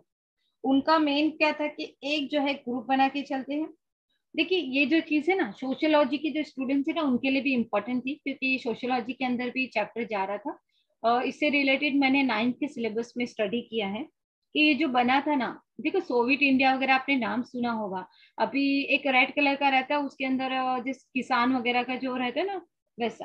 तो Soviet India पहले America ने जो था ना European से क्या किया था, ट्रांजेक्शन करते थे. जब वो ये करता था, ब्रिटिश जो गवर्नमेंट चलती थी, तो ब्रिटिश गवर्नमेंट क्या करती थी, सबके ऊपर हावी होती थी. तो यूरोप जो था उसने क्या किया था, बाइकआउट किया था. ओके, तो अमेरिका ने उनको धमकी दी कि अगर तुम मुझे बाइकआउट करोगे तो मैं तुम पे क्या करूंगा, राइट्स करूंगा, यानी ये सब होगा, वॉर करूंगा. वॉर होते थे उस टाइम पे, World War I, World War II, World War III. तो ये सब के बारे में जो है हम लोगों को नहीं है, बट बेसिकली क्यों हुआ था, क्या हुआ था, वो कंसेप्ट बताने के लिए मैं बता रही हूँ.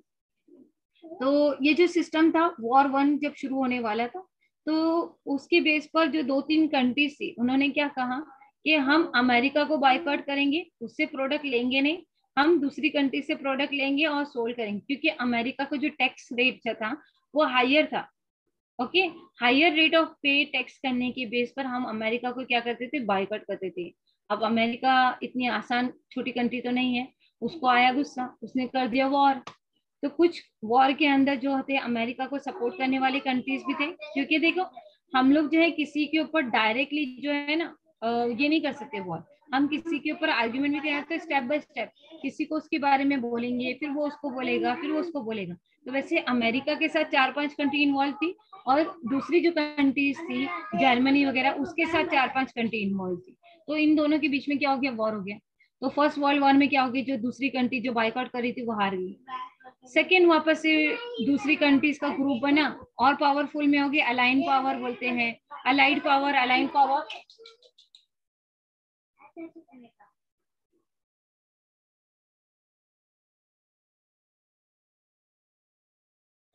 अलाइड पावर और अलाइन पावर जिसे कहते हैं, वो आपस से वॉर हो गया. सेकेंड वर्ल्ड वॉर जिसे कहते हैं. जो सोशियोलॉजी के स्टूडेंट हो गए वो उनको मैं रिपीट कराऊंगी, तो आप सोशियोलॉजी में इन्वॉल्व हो जाना अगर जिसको इसमें डीपली जानना है. मैं खाली अभी ओवरऑल बता रही हूँ.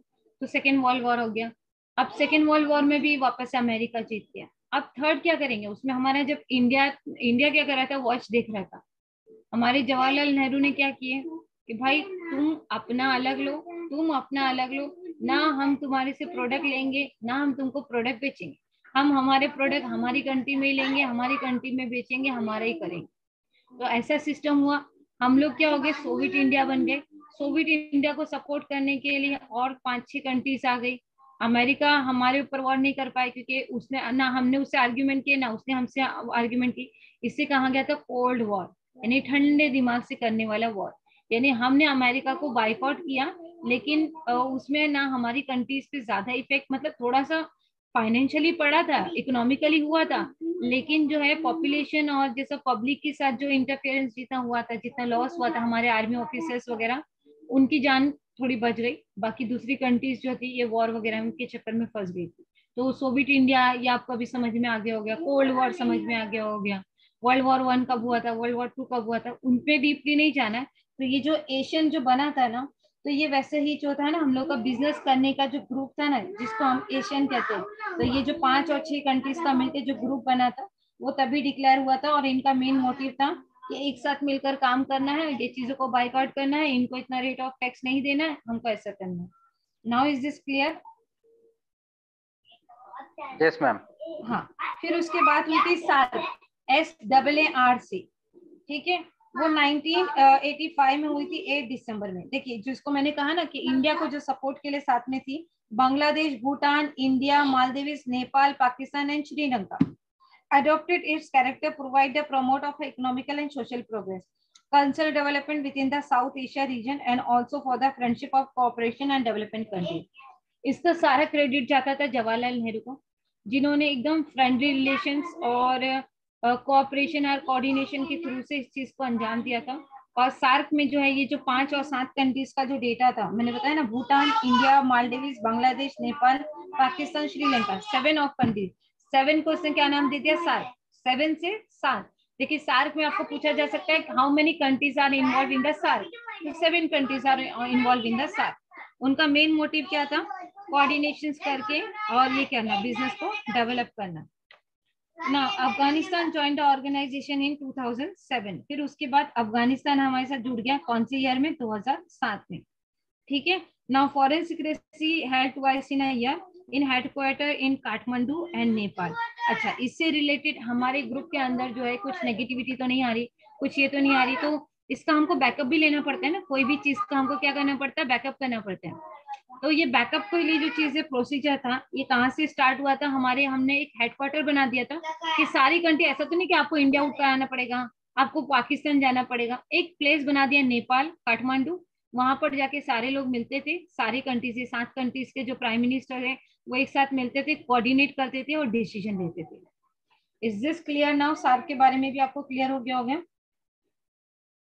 Yes ma'am. ना, North American free trade agreement, आज मैंने पूरा इकोनॉमिकल वगैरह का ही बेस लिया क्योंकि मुझे ये आज टॉपिक पूरा खत्म करना था, क्योंकि कल से मुझे अकाउंट्स स्टार्ट करना है, अकाउंटिंग स्टेटमेंट वो करवाना है पूरे, ठीक है। तो बेसिकली आज हमको ये फिनिश करना, थोड़ा सा और टाइम जाएगा, मोस्ट अभी कितने बजे हैं almost, just can you provide me the time, 8:24 हुआ, इजीली कर सकते हैं। Okay, north America can free trade agreement, okay. अभी हम आ जाते हैं north America free trade agreement. अभी नॉर्थ अमेरिका ने क्या किया, फ्री ट्रेड एग्रीमेंट। तो NAFTA ये कब स्टार्ट हुआ, 1 जनवरी 1994 में स्टार्ट हुआ। इसका एग्रीमेंट इसका क्या था, to remove the most barrier of a trade and investment among the United State, Canada and Mexico. उनका क्या था कि जो मैक्सिको और कनाडा से जो है इन्वेस्टमेंट वगैरह के जो है नहीं हो पा रहा था, उनको इन्वॉल्व करना था।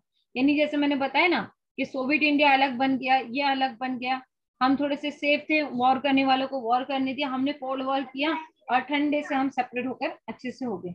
तो हमने क्या किया, अभी कनाडा जो चाहता था कि उसके साथ जो है मिलजुल के काम करें, मैक्सिको चाहता था उसके साथ काम करें, तो NAFTA cover the Canada, the US and Mexico, making it the world largest free trade area in the term of GDP। Canada एक ऐसी कंट्री थी जिसको क्या हुआ, उसने हम इसको भी बेचेंगे, हम इसको भी बेचेंगे, ठीक है। was launched 20 years ago to reduce the trading cost। उसने बिजनेस के कॉस्ट को क्या कर दिया, कम कर दिया, increase the business investment and help the North America to be the more competitive in the global marketplace। यानी इसका मेन जो था, देखो इसके जो GDP हमारी गवर्नमेंट के अंदर भी, हम लोग जो जीते खाते पीते सोते, वो सिर्फ हमारी सोर्सेस ऑफ इनकम नहीं होती, it is depend upon the world के ऊपर भी इसका इफेक्ट और इम्पैक्ट पड़ता है कि हम क्या बाय करते हैं, कितने कॉस्ट में बाय करते हैं, कितना लिविंग ऑफ फूड हम लोग मंथली डेटा बनाकर चलते हैं। अगर हमारा मंथली बजट जो है हमारे सोर्सेस ऑफ इनकम से ज्यादा हो जाएगा तो हम किस में जा रहे हैं, लॉस में जा रहे हैं, बैरर्स में आ रहे हैं।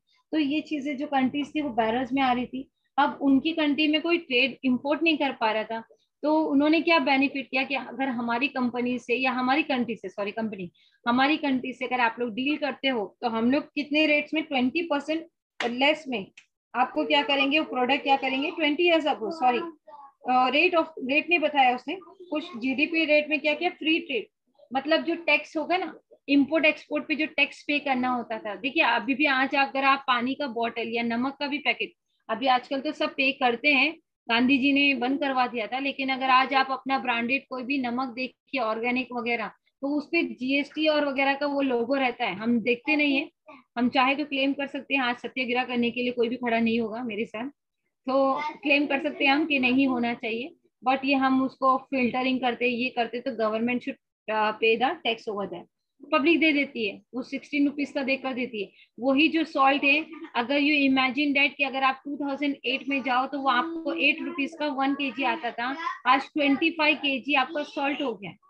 तो सॉल्ट के रेट को इम्प्रूवमेंट जो है गांधी जी ने बंद करवाया था, थाउजेंड कितने इयर्स बिफोर हम लोग कहेंगे, बट वो चीज अभी भी हो रही है।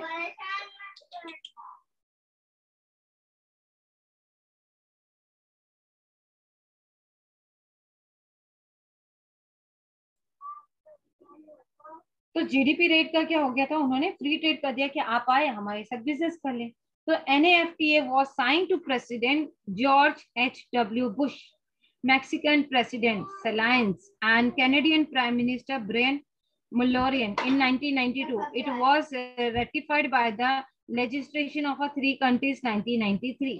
ये तीनों कंट्री ने क्या कर दिया कि चलो ये लोग देखे कि अभी ये कंट्रीज तो अपने से फाइट कर रही है, आगे बढ़ने जा रही थी, इनको आगे बढ़ने नहीं देंगे, अब दूसरे लोगों को लालच कैसी देनी है, तो लालच कैसी देनी, तो उन्होंने क्या किया, हमारी कंट्री से प्रोडक्ट बाय करो, फ्री ऑफ टैक्स मिल जाएगा।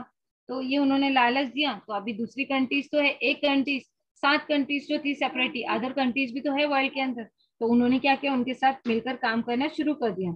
यूज और horse the represent approach 284 to 200 in the 17 नवंबर 284 से लेके 200 ऑन द 17 नवंबर 1993 में it was sign in the law by the president Bill Clinton on the 8 December 1983, come in force on the 1 January 1994। यानी ये चीज जो है था, रूल्स एंड रेगुलेशन पास हुए, और ये रूल्स कब से फॉलो अप होने लगा, 1994 से होने लगा। ठीक है। अच्छा, इसके अंदर इन लोग फैसिलिटी क्या दे रहे थे, barriers to trade facility, the cross border goods and services के लिए क्या कर दिया उन्होंने, बॉर्डर ओपन कर दी कि आप हमारे यहाँ पे प्रोडक्ट आकर बेचो भी और लेकर जाओ भी, फ्री ऑफ मतलब टैक्स के बेस पर। ठीक है। Promote the candidate to fair competitions,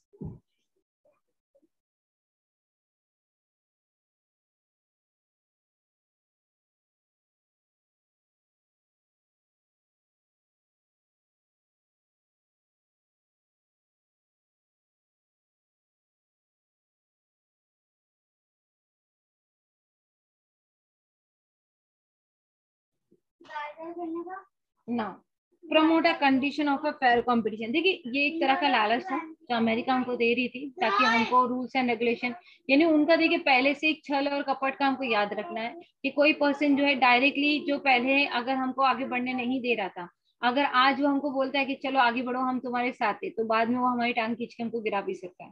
तो that kind of morality you should have to be understand over that, कि कोई हमसे इतना ज्यादा कैसे खुश हो सकता है कि हमारे से टैक्स ना ले, कुछ बेनिफिट ना ले। तो ये कंपनी का मेन मोटिव कैसा था कि लोगों को पहले ट्रेड प्रोवाइड करना, गुड्स एंड सर्विसेज प्रोवाइड करना, promote the collection sorry condition of a fair competition, यानी कंपटीशन मार्केट में लेकर आना, ये सब करना था। Is this clear? फिर आ गया इंटरनेशनल मॉनिटरी फंड, IMF।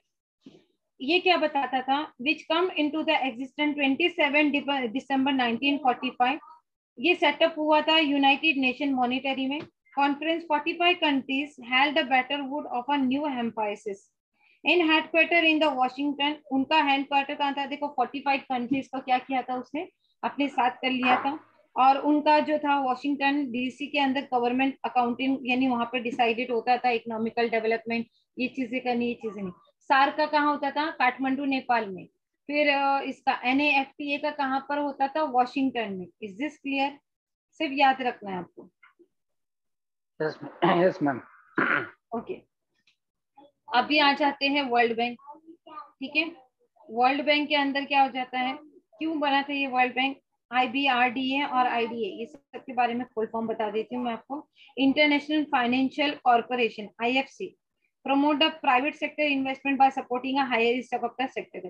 देखिए, वर्ल्ड बैंक का मतलब क्या होता था कि हम तुमको फाइनेंस प्रोवाइड करें। जैसा हमारे यहाँ पे कोऑपरेटिव बैंक जो है बहुत अच्छा रोल प्ले करती है इन द रूरल सेक्टर और द विलेज सेक्टर। बट हमारी मोरालिटी में क्या है कि हमको गवर्नमेंट से ज्यादा बेनिफिट मिल रहा है? नहीं, हमको कोऑपरेटिव सेक्टर बहुत चीजें प्रोवाइड कर रही है अगर हम उसके साथ डीपली थ्योरेटिकली और प्रैक्टिकली उसके अंदर देखा जाए तो। कोऑपरेटिव सेक्टर का मेन रोल क्या होता है कि लेस ऑफ इंटरेस्ट कॉस्ट में आपको फाइनेंस प्रोवाइड करना। ठीक है, उनका पेपर वर्क वगैरह ज्यादा थोड़ा सा ये रहता है, हेक्टिक रहता है, but they are providing a better services to as compare to the government activity. तो यही जो चीज थी, वर्ल्ड बैंक ने क्या किया कि जो स्मॉल जो स्केल जो कंट्रीज थे, जिस तरह हमारी इंडिया भी थी जो इनके झांसे में आ गई, उसको उन्होंने क्या किया कि भाई तुम अनडेवलप हो। पहले तो अनडेवलप नहीं, मतलब पूरा ही रूरल जैसा था इंडिया। ठीक है, डेवलपमेंट के लिए उसके अंदर इंडस्ट्रियलाइजेशन बाद में आए, थोड़े थोड़े करके। जवाहरलाल नेहरू ने, फिर उसके बाद PV नरसिम्हा राव, फिर अटल बिहारी वाजपेयी, इन सब के कल चलते ही चलते इंदिरा गांधी, फिर सोनिया गांधी के साथ ये कौन थे प्राइम मिनिस्टर हमारे? मनमोहन सिंह जी। तो उन्होंने ज्यादा बहुत डेवलपमेंट किया था। मैं कोई भी पॉलिटिकल पार्टी को सपोर्ट नहीं करती हूँ, बस मैंने हिस्ट्री को ये किया था, थ्रू आउट किया था, तो वो मैं आपके साथ शेयर कर रही हूँ कि इनके यानी क्या बेनिफिट हुए थे। और नेगेटिविटी तो हर इसी में होती है, ऐसा नहीं कि नहीं होती। तो हमने सिर्फ पॉजिटिव चीजों को लेकर देखना है कि क्या क्या डेवलपमेंट हमारे इंडिया में हुआ था। ओके, तो organization of a World Bank का क्या होता है कि they are going to be provided के हम लोग जो है इनको क्या करेंगे, लोन प्रोवाइड करेंगे ताकि वो डेवलपमेंट में आगे आए और कंट्रीज के अंदर फाइनेंस से ये करे। और इससे देखिए, पहले अमेरिका ने पहले क्या चाल चली कि हम जो है प्रोवाइड करेंगे, फैसिलिटी आपको देंगे कि आप हमारे साथ बिजनेस करो। जो कंट्री ने बिजनेस करने से मना कर दिया उसके साथ वॉर कर लिया। अभी हम सोवियत इंडिया से जवाहरलाल नेहरू के थ्रू से इंदिरा गांधी के टाइम से क्या हो गए, थोड़े से अलग हो गए। उसके बाद दूसरे आ गए तो उसने लालच दे दिया। लालच क्या दे दिया कि मुझसे हाथ मिलाओ तो मैं तुमको लोन दे दूंगा और तुम अपने आप को डेवलप कर सकते हो, तुमको पैसों की जरूरत है, तुम अपनी कंट्री को डेवलप करो। तो हम क्या हो गए, उनसे हाथ मिला लिया, हमने उसको डेवलपमेंट के लिए दे दिया। लेकिन आज वही हमारे सर पर है, रेट ऑफ इंटरेस्ट मारकर हमारे से जो है जो हमारा जो अभी तक बेसिकली जो हमारा लोन है अभी तक पे नहीं हो पाया। Is this clear? अगर हम उसको कहेंगे कि आप कंसिडर कर लो, इतना इतना लेकर कंप्लीट कर लो, तो वो करेगा नहीं करेगा, वॉर कर देगा। वी शुड नो डैट कि वो वॉर कर सकता है। तो that's we are just scared about that. और अभी तक हमने हमारी सारी ये सब चीजें किए हैं, लेकिन we can not be go ahead, उसके आगे जा नहीं सकते। सो ये डीपली मैंने जो मेरा प्रैक्टिकली किया था, ये मेरा एक्सपीरियंस आपसे शेयर किया। The board considered of a work governor or the alternative government appointed 5 years catch of the each member। यानी उस उनका रूल्स क्या था कि जो भी था उसके बाद क्या बनेगा, 5 साल के लिए क्या बनती जाएगी, उसके अंदर मेंबर्स बनती जाएगी। ठीक है, 5 साल के लिए बनेंगे, मतलब 5 साल तक उनकी सरकार चलेगी। अभी हमारी जैसा मोदी सरकार है, कुछ लोग खुश हो गए, कुछ लोग ना खुश हो गए। गुजरात के लोग बहुत खुश है, दूसरी साइड के महाराष्ट्र के लोग नहीं खुश है, कहीं और के लोग भी ना खुश है, कोई खुश है। तो किसी को बेनिफिट हुआ तो वो खुश है, किसी को नहीं हुआ तो वो ना खुश है। तो उन्होंने क्या किया, 5 साल के लिए सरकार बना ली। अब तुम चाहे खुश हो चाहे तुम दुखी हो, 5 साल के लिए वो तुम्हारे को कंपलसरी बेयर करना है। तो 5 साल के अंदर क्या हो जाएगा, उसके अंदर देखिए, then to appointed by the permanent member like, उसके अंदर परमानेंट मेंबर कौन थे, America, French, London, Japan, Germany of 2 years। यानी ये जो कंट्रीज के है ना, इसके अंदर हर 2 साल के बाद क्या हो सकते हैं, चेंज हो सकते हैं। The rest of 16 members are elected to the remain countries। ठीक है, each executive director hold a voting power in proportion of the shares held by the government, board executive and all this thing। Is this clear? ये अब क्या था, ये क्या नहीं था? तो ये जो वर्ल्ड बैंक का ये फंडा भी आपको मेरे ख्याल से समझ में आ गया। Loan out of its own fund, यानी लोन उठा लो अपने ओन फंड के बेस पे। Loan out of the borrowed capital, capital में इन्वेस्टमेंट के लिए पैसा ले लो। Loan through the bank guarantee, bank guarantee के थ्रू से आप पैसा ले लो। कि भाई ये पर्सन को हम जानते हैं। देखिए, अगर आज आप गवर्नमेंट बैंक में अकाउंट ओपन करने जाएंगे तो वो आपसे दो बैंक के अकाउंट होल्डर्स के नाम मांगेगा कि आपका इसमें से कोई पहचान वाला है क्या, तो आपको उसके अंदर रेफरेंस के अंदर दो नाम देने पड़ते हैं। Is this clear? ये था आपका पूरा यस मैम। फर्स्ट। बेसिकली मेरे ख्याल से मैंने आपका फर्स्ट यूनिट आज आपको कंप्लीट किया है, business environment and the international business. Okay, ऐसे हमारे अगर देखने जाओ तो नेट सिलेबस की बेस पर 1 2 3 4 5 6 7 थे, 7 नहीं ऑलमोस्ट 10 थे। बट अभी हम लोगों को ये एक करना था। उसके बाद हमारा अकाउंटिंग एंड ऑडिटिंग है, बिजनेस इकोनॉमिक है, और मार्केटिंग मैनेजमेंट है, और इनकम टैक्स। ये हमारे लिए बेसिक मतलब इम्पोर्टेंट चीज है। Is this clear? तो मुझसे रिलेटेड जो जो चीजें होगी I would like to share with you. चलिए, अब थोड़ा सा 1-2 मिनट ब्रेक लेती हूँ, थोड़ा सा पानी लेकर, then I will start continue with little bit accounts को थोड़ा सा स्टार्ट करते हैं, ताकि आपको थोड़ा इंटरेस्ट आ जाएगा। Okay, thank you. Okay. Only 2 minutes.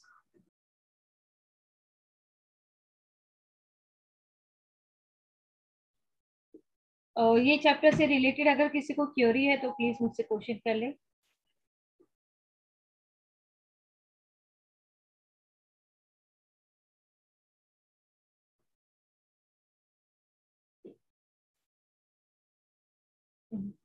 Okay, without wasting a time we are start to continue. अभी हम आ जाते हैं अकाउंट्स पर। ओके मैम, आपने जो आज आज का चैप्टर पढ़ाया वो अरिहंत में से किया तो चलेगा क्या? अरिहंत में ज्यादा नहीं है मैंने दिया आर्यन हुआ? से ही किया है मैडम, आर्यन से ही किया है। यू हाँ ना। Can check it out. हाँ हाँ हाँ हाँ, ठीक है मैम। ओके, वही वही एक बार पढ़ लिया तो हो जाएगा ना मैम उसमें से? ये तो उसी में से शॉर्ट नोट्स बनाए ये थे। देखिए, आर्यन का जो बुक है ना, यूजीसी नेट हाँ का हाँ आर्यन का बुक है, वो हाँ वास्ट हाँ हाँ सिलेबस है। देखो, एनटीए हाँ जो है ना वो सबका बाप है, ये समझ के चलिए, एनटीए जो है सबका हाँ बाप है। तो हमने हाँ क्या कर लिया, फादर को पकड़ के चलिए हैं। अब वो हमको हाँ किसी के हाँ बारे में कुछ पूछे तो वी शुड नो दैट। ठीक है ना? हाँ तो हाँ, और ये चलो जो हाँ। मैंने आपको थेरेटिकल पार्ट इसीलिए लिया है क्योंकि अगर आपका आप देखोगे आजकल फिलर फॉर्म, अन अकेडमी, ये जो फ्री ऑफ कॉस्ट में जो स्टडी दे रहे हैं, उनके जो मॉक टेस्ट के जो होते हैं, या अगर आप एनटीए की वेबसाइट पे जाओगे तो वहां पर भी मॉक टेस्ट की फैसिलिटी है। अगर आप उनके मॉक टेस्ट को ओपन करके देखोगे ना, तो theoretical part as compare to the accountancy बहुत ज्यादा है।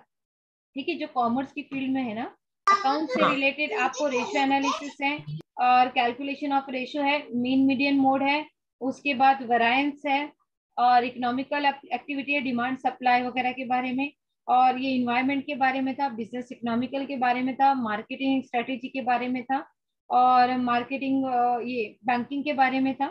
ठीक है, तो ये 9 पॉइंट जो थे, तो 9 पॉइंट ऑलमोस्ट मैंने उसमें से आपके 4 पॉइंट आपके क्लियर किए हैं, और ट्राई माई लेवल बेस्ट कि मैं आपको 1 या 2 लेक्चर में आगे कंटिन्यू कर पाऊँ। Yes yes yes. ठीक है, तो ये एक मतलब बेसिकली लेक्चर का कोई इरादा नहीं था, but I try my level best कि अगर मुझसे जो नॉलेज आपको मिल सके, I try to provide you that. Okay yes ma'am, yes yes. Okay, देखिए अभी हम मूव कर लेते हैं। Any query, any question regarding that chapters? कैसे हम उसके ऊपर रिपीट नहीं जाएंगे, हम आगे बढ़ जाएंगे। Yes, any question? No ma'am. Okay, देखिए अभी जब अकाउंट्स की बात आ जाती है ना, पहले तो हमारा वर्ड आ जाता है बुक कीपिंग। ठीक है, डेली ट्रांजेक्शन। देखिए मैं ना बेसिकली जूनियर कॉलेज को भी पढ़ाती हूँ, स्कूल लेवल को भी पढ़ाती हूँ, और डिग्री कॉलेज के जो स्टूडेंट्स हैं उनको भी ले लेती हूँ। तो उसके हिसाब से मेरा थोड़ा सा ये सारे कंसेप्ट जो है, अभी मैं स्टडी से टच में हूँ, तो इसीलिए मैं आपको जितना मुझसे हो सके ट्राई करती हूँ। देखिए, सबसे पहला हो जाता है बुक कीपिंग। ओके, सब में पहला हो जाता है बुक कीपिंग। ओके, तो बुक कीपिंग का मतलब क्या कि जब भी हम क्या करते हैं, रिकॉर्ड करते हैं, है ना। अगर आपको कोई चीज लेना है तो आप उसका क्या करोगे, रिकॉर्ड रखोगे अपने पास, है ना, कि इसको पैसा देना बाकी, इससे पैसा लेना बाकी है। Is this clear? इसको आज इतना पैसा दे दिया, आज आपको सैलरी, आज हम जितने भी हैं ऑलमोस्ट 1 या 2 को छोड़ के बहुत ज्यादा सैलरीड पर्सन है। ठीक है, या फिर अगर इसमें से मैंने जो 2-3 लोगों से डिस्कस किया था तो मुझे पता चला था कि वो स्टूडेंट्स है, तो स्टूडेंट्स का जो है ये कंसेप्ट क्लियर होगा। तो उनका कंसेप्ट मतलब बताने का ये मोटिव है कि ये जो कंसेप्ट है रिकॉर्डिंग का मतलब कि अगर आप किसी को पैसा दे रहे हो, आज आपके पास 1000 रुपीज आए, तो अगर आप 1000 रुपीज या 10,000 रुपीज आपके फादर ने आपके मदर ने आपको दे दिया, at the end of the month अगर या बिटवीन द 18 डेज के बाद अगर आपने अपने पूछा, फादर को बोला कि मुझे और पेमेंट चाहिए, तो वो आपको बोलेंगे तुमने पैसा खर्च कहाँ किया। यू शुड नो डेट, अभी आपके माइंड में क्लियर होगा, 2000 इसको दिया, 5000 इसको दिया। हर बार अगर आपके ऊपर बर्डन है सब चीजों का, तो you can not be remember over date, तो तुम क्या करोगे, उसका रिकॉर्ड रखोगे। तो बिजनेस के अंदर भी ऐसे एक नहीं हजारों रिकॉर्ड होते हैं, मतलब ट्रांजेक्शन होते हैं, तो उन ट्रांजेक्शन का जो रिकॉर्ड होता है उसे हम कहते हैं book keeping. Okay, now what do you mean by the accountancy. Accountancy जो भी रिकॉर्ड हमने ये किया, ट्रांजेक्शन को रिकॉर्ड किया, ओके, अकाउंटेंसी, ओके, जो भी रिकॉर्ड किया, ठीक है, बाइंग एंड सेलिंग प्रोसेस को, उसको हम क्या कहते हैं, अकाउंटेंसी। ठीक है, सिर्फ इतना याद रखिए, कोई भी ट्रांजेक्शन हुए, ठीक है, तो वो ट्रांजेक्शन क्या होते हैं, मॉनिटरी भी होते हैं, नॉन मॉनिटरी भी होते हैं। ठीक है, मॉनिटरी में भी दो, देखिए, एक मॉनिटरी आप बोलोगे कहाँ से नाम आ गए, तो एक होता है मॉनिटरी, एक होता है नॉन मॉनिटरी। ठीक है, इसके रिलेटेड है ना मेरा एक एक्सप्लेनेशन का ऐसा वर्क का पेज बना हुआ है, तो दोस्तों रिक्वायर्ड मैं एक बार दे दूंगी आपको, जो आपके काम आ सके, या अगर आपको किसी को स्टडी करवाना हो तो उसको भी काम आ सकता है। तो मॉनिटरी एंड नॉन मॉनिटरी, देखिए आपने ट्रांसेक्शन जो है कितने तरह के ट्रांसेक्शन देखे होंगे, कोई मुझे बता सकता है कि डेली में आप कितने तरह के ट्रांसेक्शन देख सकते हैं। मेरे हिसाब से 3 तरह के ट्रांसेक्शन होते हैं, आप में से कोई ऐसा बताएगा मुझे। देखिए थोड़ा सा अगर आपका आंसर्स मिलेगा ना तो मुझे थोड़ा इंटरेस्ट आएगा। करंट अकाउंट, मैडम ये अकाउंट के बारे में नहीं, हम ये ट्रांसेक्शन के बारे में, सिर्फ ट्रांसेक्शन। आप जो डेली लेते देते हो ना, तो उसके कितने प्रकार होते हैं, लेन देन के कितने प्रकार है। लेन देन के जो है हमारे 3 प्रकार होते हैं, जिसमें से एक आ जाता है मॉनिटरी, एक आ जाता है नॉन मॉनिटरी। मॉनिटरी के 2 पार्ट्स हो जाते हैं। मॉनिटरी के 2 पार्ट्स कौन कौन से हो जाते हैं, एक तो हो जाता है कैश, एक हो जाता है क्रेडिट। ओके, कैश और क्रेडिट, यानी आपने अगर एक चीज बाय की तो उसका पैसा दे दिया। ठीक है, तो देखो आपने लिया और पैसा दिया, तो लेना और देना, एक just hold down, just hold down, कौन है, अब बाद में करते हैं ये लेक्चर में। कैश एंड क्रेडिट, तो कैश एंड क्रेडिट, तो कैश ट्रांजेक्शन मीन्स व्हाट, कि आपने एक चीज ली और एक चीज आपने क्या की, दी, तो ये क्या हो गया, कैश ट्रांजेक्शन हो गया। ठीक है ना, तो देखिए ट्रांजेक्शन जो हुआ कैश में हुआ, तो आपके पास एक चीज आई और एक चीज गई। सेम वैसे ही क्रेडिट के अंदर क्या हुआ, आपने उधारी, क्रेडिट मतलब क्या, उधार लिया, क्रेडिट लिया मतलब उधार लिया। ओके, उधार लिया मतलब क्या, कि आपने गुड्स तो ले लिया। देखिए ट्रांजेक्शन जब भी हम अकाउंटिंग कंसेप्ट करते हैं ना, तो कोई भी चीज लेना और देना, अब हमको तो नहीं मालूम कि आपने क्या लिया क्या नहीं लिया, तो उस चीज को हमने क्या नाम देते हैं, गुड्स। ठीक है, आपने गुड्स लिया, तो गुड्स को क्या है, उसका पैसा देना बाकी। Every time we don't have a finance over the hand, कि हमारे पास हम इतने लखोपति नहीं है कि हम हर एक चीज जब भी बाय करने जाते हैं। कभी आपने ग्रोसरी से भी मतलब लिया होगा ना, किसी ने शॉपकीपर्स या मतलब समझो जिसको सिगरेट हैबिचुअल है वो जाकर सिगरेट लेगा, या मतलब चलो बाद में पेमेंट करता हूँ, या किसी को राशन लेना है, we are the ladies over that, कि सर जी बाद में पैसा ले लीजिए, बाद में लिख के रख लीजिए, हम देख लेते हैं बाद में कर लेंगे। जैसा मिल्क मैन हमारे पास आता है रेगुलरली मंथली, या धोबी हमारे पास आता है मंथली, तो हम उनका क्या करते हैं, मंथली रिकॉर्ड रखते हैं। या मतलब जो ब्रेड एंड जो बेकरी आइटम्स वाले आते हैं, उनका हम मंथली रिकॉर्ड रखते हैं। तो ये क्या हो गया, क्रेडिट ट्रांजेक्शन, हम उनसे ले रहे हैं और उनको एट द आफ्टरवर्ड पे करेंगे, तो it is called a credit transaction. Is this clear, cash और क्रेडिट समझ में आ गया। यस मैम, अभी थर्ड कंसेप्ट क्या है, नॉन मॉनिटरी, मतलब बार्टर सिस्टम। बार्टर सिस्टम मतलब क्या, कि एक चीज लो एक चीज दो, ये पुराने जमाने में होता था, लेकिन हमारे साथ हम अभी भी करते हैं। देखिए अगर आपको कोई आपके पड़ोस से, नेबर से, अगर कुछ उन्होंने अच्छी चीज अच्छी डिश बनाई होगी, तो वो आपको लाकर देगी, तो आप क्या करोगे, ऐसा अभी पहले तो ऑन द स्पॉट होता था ये ट्रांजेक्शन, अब आप क्या करोगे, उनका जो मटेरियल मतलब जो बर्तन है वो आप ऑन द स्पॉट रिटर्न नहीं करोगे। आप क्या करोगे, नेक्स्ट डे या उसके नेक्स्ट डे आप जब कुछ बनाओगे तो उसके अंदर वो चीज कुछ ना कुछ आपने जो बनाया होगा वो चीज आप उनको दोगे। Is this clear? तो ये क्या हो गया, बार्टर सिस्टम। ओके, तो ये क्या हो गया, बार्टर सिस्टम, यानी एक चीज ली एक चीज दी। ओके, तो ये हो गया barter system. Is this clear? Yes ma'am, yes. Yes ma'am. ना अभी एक चीज हो गया, आप देखिए ट्रांसेक्शन के है ना, every transaction have a to aspect. उसके कितने एस्पेक्ट होते हैं, टू एस्पेक्ट्स होते हैं, एस्पेक्ट्स।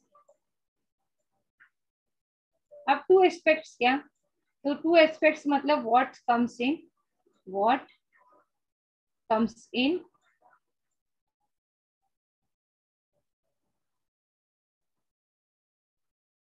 फिर क्या होता है what goes out, what comes इन और व्हाट गोज आउट। ओके, अब what comes in what goes out मतलब क्या, आपके पास क्या आया और क्या गया। तो goods comes in, cash goes out, cash comes in, goods goes out. Is this clear? Yes ma'am. देखिए एक चीज आएंगी और एक चीज जाएगी। अगर आपने कोई सामान खरीदा है तो उसके बिहाफ में पैसा जाएगा, और अगर आपने कोई सामान बेचा है तो आपके पास पैसा आएगा। समझे? तो हमारे लिए क्या होता है, तो ये जो आता है ना व्हाट कम्स इन और व्हाट गोज आउट, तो डेबिट व्हाट कम्स इन, जो भी चीज आपके पास आएगी उसको क्या करना होता है, डेबिट करना रहता है। जो भी चीज आपके पास से जाएगी उसको क्या करना रहता है, क्रेडिट करना होता है। तो debit what comes in, credit what goes out. Is this clear? Yes ma'am. Yes ma'am. Basically हम लोग कॉमर्स की फील्ड है तो आई थॉट के होगा, बट कभी कभी कैसा सिमिलरिटी बेसिक कंसेप्ट थोड़े से फॉरगॉट हो जाते हैं, क्योंकि फील्ड चेंज हो जाती है, कंसेप्ट चेंज हो जाते हैं। तो ये छोटी छोटी चीजें, यानी ये तो बेसिक है लेकिन हम लोगों को मेमोराइज नहीं होगा, बट स्टडी किया होगा 11-12 में, तब ये चीज किया होगा। ओके, तो debit what comes in, credit what goes out. अच्छा, डेबिट के अंदर हम क्या क्या लिखेंगे और क्रेडिट में हम क्या क्या लिखेंगे, अब ये मसला आ गया। आप debit all expenses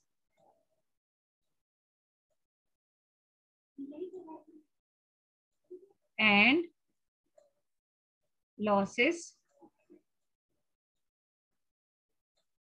credit all income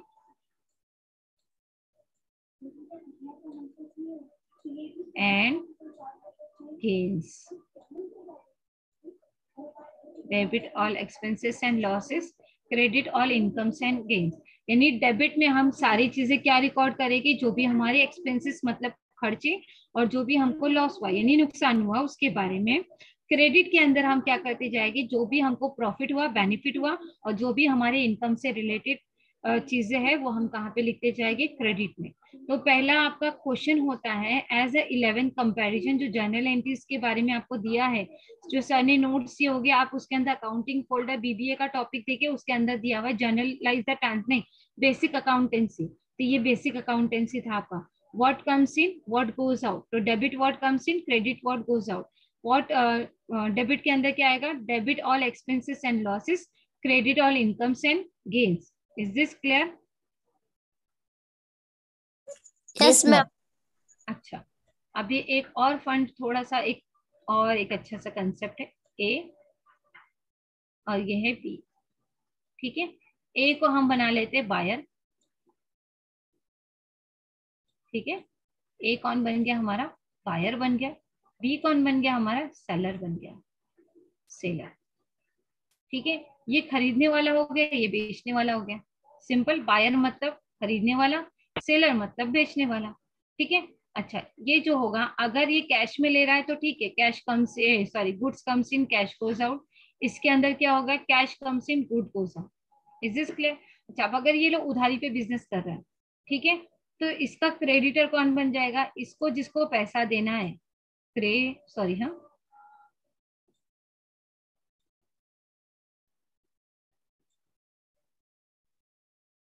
कहाँ गया क्रेडिटर। मैंने अभी तक एक्चुअली ऐसा स्क्रीन पे लिखा है नहीं था, तो थोड़ा राइटिंग प्रॉब्लम है इसमें। मेरे पास नोट्स है तो शेयर करूंगी, सो प्लीज ओनली अंडरस्टैंड के लिए ये आप समझ लीजिए। Okay, okay ma'am. आपको राइटिंग समझ रहा है ना एटलीस्ट मैं क्या लिख रहा हूँ? हाँ हाँ समझ में आ रहा है। ओके ना, अब ए कौन है? बायर है। बी कौन है? सेलर है।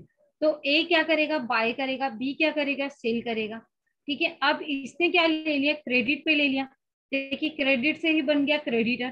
ठीक है, ये डेटर्स हो गया, देने वाला हो गया, तो देने वाला कौन हो गया? देने से डेटर्स। ठीक है, क्रेडिट से क्रेडिटर, देने से डेटर्स। Is this clear? अब क्रेडिटर्स मतलब क्या? इसका क्रेडिटर कौन है? बी है भाई। इसको पैसा किसको देना है? बी को देना है। इसको ये देने वाला है। ये कौन है? देने वाला। सॉरी मैं इंग्लिश में लिख देती हूँ, देने वाला। और ये कौन है? लेने वाला। ओके, एक देने वाला हो गया, एक लेने वाला हो गया। ओके, अब ये चीज समझ में आ गई। अच्छा, तो इसका ये जो अमाउंट है उसके हम बिल्स भी बनाते हैं ना, तो इसको कहते हैं, ये जब देने वाला रहता है तो इसको कहते हैं बिल्स पेएबल। और ये कौन है? ये हमेशा पैसा लेने वाला होगा। ऐसा नहीं है कि इसके भी तो कुछ हो गए, बट राइट नाउ ये सिचुएशन में कौन है? ये सेलर है, तो ये कौन हो गया? Bills receivable. Is this clear? ये हो गया बिल्स पेएबल, ये हो गया बिल्स रिसीवेबल। यहाँ तक समझ में आया आपको? Yes ma'am. अभी ये जो बिल्स पेएबल और बिल्स रिसीवेबल है, इससे रिलेटेड बिल ऑफ एक्सचेंज एक टॉपिक है, वो भी हमको करना है। उसके नोट्स भी मैं आपको शेयर करूंगी, यानी मेरे पास वो रेडी मटेरियल होगा, तो वो मैं आपको स्क्रीन शेयर करके एक्सप्लेन करूंगी नेक्स्ट लेक्चर में। राइट नाउ पहले आज कंसेप्ट क्लियर कर लेते हैं हमारा। ओके, तो कंसेप्ट के बेस पे बिल्स पेएबल और बिल्स क्रेडिटर्स हो गए। यहाँ तक समझ में आ गया? अच्छा, ये चीज हो गया। अब इसका रोल यहाँ पर खत्म कर देते हैं, इसको भगा देते हैं। इसको हमको इसको ये भी इरेज कर देती हूँ, इससे हमारा लेना देना भी कुछ नहीं है, बाद में देखते हैं। सेलर से रिलेटेड कुछ और चीजें जो बतानी है, तो पहले ये सुन लेगा, तो इसको भगा देते हैं। ओके, चलो हमने इसको भगा दिया ना। अभी ये चीज हो गई। अभी ये चीज देखनी है हमको। एक सेकंड, इसको थोड़ा सा कट कर लें। अब यहाँ पर ये जो है, तो उससे रिलेटेड है ना, एक मोस्ट इम्पोर्टेंट अकाउंट्स के अंदर सबको परेशान करने वाली 4 चीजें होती है, जो बहुत ज्यादा लोग कंफ्यूज हो जाते हैं ना, वो इसी में हो जाते हैं कि क्या करना है। एक होता है बैड डेट्स, एक होता है further bad debts, FUR bad debts. उसके बाद होता है new RDD,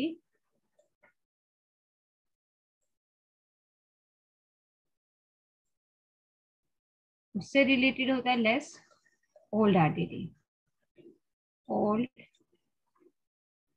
RDD। Okay, bad debts, further bad debts, new RDD और ओल्ड RDD। ओके, तो what do you mean by the, ये क्या होगा? अब ये एक नई चीज मैंने क्या लेकर आ गई। चलो अब हम करते हैं बैड डेट्स। बैड डेट्स मतलब ऐसा पैसा जो हमको नहीं मिलने वाला है। देखिए, हम जब भी कोई बैलेंस शीट बनाते हैं, जो साल भर का रिकॉर्ड, एक जो रिकॉर्ड बनाते हैं ना, वो क्या बनाते हैं? ईयरली रिकॉर्ड बनाते हैं। क्या बनाते हैं? ईयरली रिकॉर्ड बनाते हैं। ओके, जो देखो, अगर आप टैक्स पे करने जाओगे ना, तो वो आपको साल भर की इनकम का रिकॉर्ड मांगेगा। ये नहीं बोलेगा कि आपने एक महीने में, जो भी आपका एक महीने का खर्चे विर्चे का जो रिकॉर्ड है, वो संडे एक्सपेंसेस वगैरह करके वो आपकी क्या करेगा? आपका जो CA होगा, ठीक है, तो वो क्या करेगा? आपके बोलेगा बैंक की पासबुक दो। बैंक की पासबुक जरूरी है, तो वो क्या करेगा? मंथली आपने कितना पैसा किस में इन्वेस्ट करा, कितना घर के रेगुलर खर्चे में किया, कितना पर्सनली विड्रॉल किया, और कितना गिफ्ट में किया, वो सब चेकआउट करेगा आपके ये बैंक स्टेटमेंट के थ्रू से। और क्या करेगा? वो आपका रिकॉर्ड बनाएगा। तो ईयरली रिकॉर्ड है। अभी देखो, सेलर के पास एक ही सेल करने वाला, यानी एक ही बाय करने वाला कस्टमर होगा क्या? बहुत सारे लोग होंगे ना। आज जैसे हम जाते हैं, मैं जाऊंगी, आप जाओगे, एक किसी को सेलर बना लेते हैं। अभी समझ लो प्रवीण सर मेरे, मतलब उनसे नाम उनका मुझे लन हो गया, तो प्रवीण सर को हम सेलर बना देते हैं। अब मैं भी उनसे गुड्स खरीद रही हूँ, आप दूसरे जो मैडम है वो भी खरीद रहे हैं, कोई और मैडम है वो भी उनसे खरीद रहे हैं, तो हम लोग सब जो है उनके कस्टमर्स बन गए। अब हमने क्या लिया कि सर हमको थोड़ा क्रेडिट पे दे दो, आज थोड़ा महीने का एंडिंग चल रहा है, थोड़ा 10 दिन के बाद पेमेंट लेना, 5 दिन के बाद पेमेंट। तो बोला नो इशू नो इशू, आप एक काम करो, डेट बता दो कौन सी डेट पे दोगे। उन्होंने अपनी बुक में रिकॉर्ड रख लिया। अब क्या हो गया, हम तीनों चारों लेडीज लोग गए उनके पास से ले लिया। अभी ये साल मैंने, अभी ये महीने में पैसा देना था, एक मंथली बता रही हूँ ये ली, तो वैसे साल में ये साल मुझे पैसा देना था, मैंने उनको ये साल में पैसा ही नहीं पे किया। मैंने बोला नहीं मैं तो नहीं पे कर सकती हूँ अभी, मतलब नहीं मैंने पे नहीं किया। बाकी 2-3 लोगों ने पे कर दिया, मैंने पे नहीं किया। तो जो मैंने अमाउंट पे नहीं किया वो अमाउंट उनका क्या बन गया, बैड डेट्स। वो अमाउंट उनका क्या बन गया, करंट ईयर में जाकर क्या बन गया, वो बैड डेट्स। ये कब का है, पिछले साल का अमाउंट जो रिकवर नहीं हो पाया। आप बैड डेट्स के आगे लिख लें, पिछले साल का अमाउंट जो रिकवर नहीं हो पाया उसे हम कहते हैं bad debts. The amount which is irrecoverable from the past year it is called a bad debts. जो हमको ट्रायल बैलेंस में मिलता है, जो हमको कहाँ मिलता है, ट्रायल बैलेंस में डेबिट साइड। कहाँ मिलता है, ट्रायल बैलेंस में, ट्रायल बैलेंस में डेबिट साइड। ओके ना, उसके बाद आ जाते हैं इसके पास ओल्ड आरडीडी पे। अभी प्रवीण सर को मैं मिल ही नहीं रही हूँ, मैंने बोला कि मैं बाद में दे दूंगी, बाद में से उनका फोन उठाना ही बंद कर दिया। अभी कैसे ऑनलाइन ट्रांजेक्शन चल रहा था, तो मैंने सर को बोला था दे दूंगी, सर ने भी मुझ पर ट्रस्ट खा के दे दिया था। अभी सर को मैंने दिया ही नहीं पैसा। अब सर को जब मैंने पैसा ही नहीं दिया तो सर मुझे कॉल लगा रहे, नंबर चेंज कर लिया, सब कर लिया। एक दूसरी जगह वेबिनार हो रहा था, उसके अंदर सर ने मुझे कॉल कर लिया, अरे सना मैडम तो इधर है, मैडम मेरा पैसा दो अभी के अभी, नहीं तो मैं आप पे केस कर दूंगा, ये कर दूंगा वो कर दूंगा, मैं अभी के अभी पैसा लेने आ रहा हूँ। ठीक है, उन्होंने मुझे दी, तो मैंने उनको जो अमाउंट पे कर दिया, मैंने जो अमाउंट उनको पे किया वो मेरे लिए क्या हो गया, बच्चे स्टिल आई मीन मीटिंग। सो जो पैसा मैंने उनको थोड़ा सा अमाउंट पे कर दिया, ठीक है। अभी एक अज्यूम कर लो कि बैड डेट्स मुझे देना था 100 रुपीज, ओके, तो मैंने उनको कितना दे दिया, 50 रुपीज दे दिया या 30 रुपीज दे दिया। तो ये जो अमाउंट उनका हुआ रिकवरेबल हुआ, तो वो क्या हो गया, ओल्ड आरडीडी, यानी उन्होंने इसमें से अमाउंट क्या किया, ले लिया। Is this clear? Yes ma'am. Okay, so अब ये दो तो क्लियर हो गया। अब ये दोनों कौन है भाई, फर्दर अब बैड डेट्स और न्यू आरडीडी। अभी मेरे जैसा एक कस्टमर उनको मिल गया जो पैसा देने को थका रहा है, तो ऐसा हो सकता है कि ऐसे एक नहीं हजारों, मतलब 2,000 किसी के ना बने वैसे कस्टमर, 2-3 कस्टमर तो, या 200-400 ऐसा कुछ तो कस्टमर हो गए ना जो पेमेंट टाइम पे नहीं करेगी, डिले पेमेंट करेगी। तो अगर हमने कुछ अमाउंट क्रिएट करके रख लिया करंट ईयर में कि इसमें से 500 रुपया मुझे नहीं आएगा, 1,000 रुपया मुझे नहीं आएगा, 10,000 रुपया मुझे नहीं आएगा, तो वो जो अमाउंट क्रिएट करके रख दिया उसे हम कहते हैं फर्दर बैड डेट्स। जो अमाउंट करंट ईयर का अज्यूम करके चलते हैं हम लोग कि इतना पैसा इरिकवरेबल होगा करंट सिचुएशन में, करंट ईयर में। और ये चीज हमको कहाँ मिलती है, एडजस्टमेंट में। ये चीज हमको कहाँ मिलती है, एडजस्टमेंट में, अमाउंट के फेस में। कौन से फेस में, अमाउंट के फेस में। The amount, the new RDD of rupees reserve, RDD मतलब reserve for doubtful debts, it's created 500, ठीक है। तो on the डेटर्स के ऊपर 500, तो वो जो अमाउंट मिला ना 500 का, उसे हम कहते हैं फर्दर बैड डेट्स। और यही चीज अगर हमने परसेंटेज में क्रिएट की कि 10% amount we can not be recover from the debtors, 15% amount this year not recoverable from the assets, तो जो अमाउंट का था वो फर्दर था, तो जो परसेंटेज था वो हमारे लिए क्या हो गया, न्यू आरडीडी। जो परसेंटेज था वो हमारे लिए क्या बन गया, new RDD. Is this clear? Yes ma'am. अभी क्लियर है सबके लिए? Yes ma'am. ऑलमोस्ट के सबके कंसेप्ट क्लियर हो गए होंगे बेसिकली, क्योंकि बहुत ज्यादा डीपली जाना था मुझे। अच्छा, ये चीज हो गई अभी हमारी ट्रांजेक्शन के बेस पर। अभी हम लोगों को अभी समझ लो 2-3 ट्रांजेक्शन दे दिए जाएंगे। कमेंस बिजनेस विद कैश, ठीक है। कमेंस बिजनेस, एक सेकेंड मैं ना ये स्क्रीन शेयरिंग ऑफ करती हूँ, ये वाला और व्हाइट बोर्ड। मैं एक ट्राई करती हूँ कि मैं आपके साथ ये शेयर करता हूँ, एक सेकेंड। व्हाट्सएप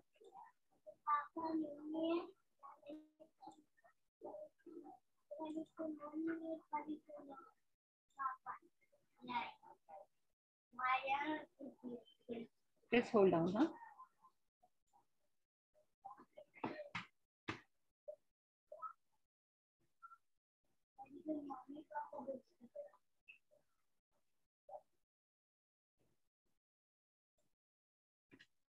आपको समझ रहा है ना आप लोगों को इसीलिए? Yes ma'am. Yes ma'am. Yes ma'am.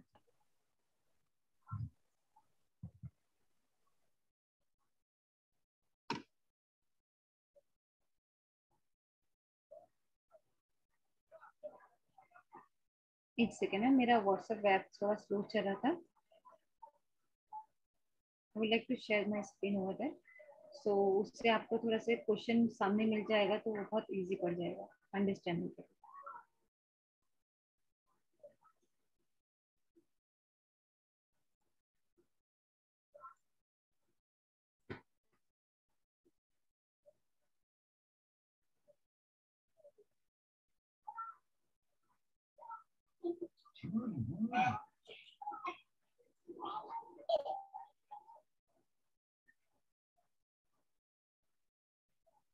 Just hold on.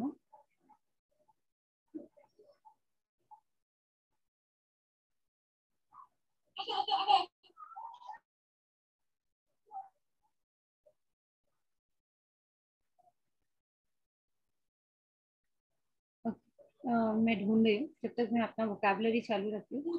देखिए, कमेंस बिजनेस विद कैश। अभी हम लोग को पूछ रहा है डबल एंट्री सिस्टम क्या है। तो डबल एंट्री सिस्टम में है ना, पहले तो आपको एक बाइफरगेशन करने आएगा। चलिए पहले हम बाइफरगेशन देख लेते हैं। देखिए इसमें टाइम वेस्ट नहीं करते। Share screen, white board. Okay, अब आपको क्लासिफिकेशन करने आएगा पर्सनल, रियल और नॉमिनल में।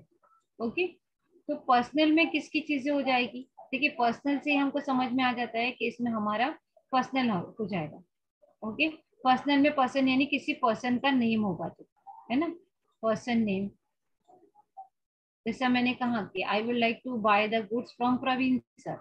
ठीक है, तो प्रवीण सर को पैसा देना बाकी है, तो Praveen sir account, Praveen account. तो प्रवीण अकाउंट क्या हो गया? एक पर्सनल अकाउंट हो गया। सना अकाउंट, ये क्या हो गया? पर्सनल अकाउंट हो गया। मनोज अकाउंट, ये क्या हो गया? पर्सनल अकाउंट हो गया। ओके, नाउ ट्रांजेक्शन हमने किससे किया? देना बैंक से किया। किसी बैंक का नेम होगा या कोई भी चीज का नेम। देखिए हम लोग जो नाउन करते हैं ना, नाउन को हम लोग यहाँ पे ले लेते हैं। Is this clear? इंग्लिश का जो हमारा नाउन है, जिसे हम नाम कहते हैं, नाम, सर्वनाम जिसे हम कहते हैं, नाउन वर्ड को हम क्या लेंगे? पर्सनल इंडिकेट कर देंगे। Is this clear? अच्छा, इसके अंदर दो और कंसेप्ट आते हैं, एक आउटस्टैंडिंग वाला भी, वो भी मैं आपको बता दूंगी अभी थोड़ी देर में। आउटस्टैंडिंग, और आ जाता है प्रीपेड। ओके, प्रीपेड, आउटस्टैंडिंग और प्रीपेड। ना, आउटस्टैंडिंग और प्रीपेड अलग चीज हो गई, और पर्सनल, बैंक और नेम, और आउटस्टैंडिंग और प्रीपेड। अच्छा, आउटस्टैंडिंग मतलब क्या? कि कुछ पिछला अमाउंट देना बाकी है। ठीक है, आउटस्टैंडिंग सैलरी, आउटस्टैंडिंग रेंट, जो भी आपने सुना होगा, आउटस्टैंडिंग जो चीजें हो गई वो आपकी क्या हो गई?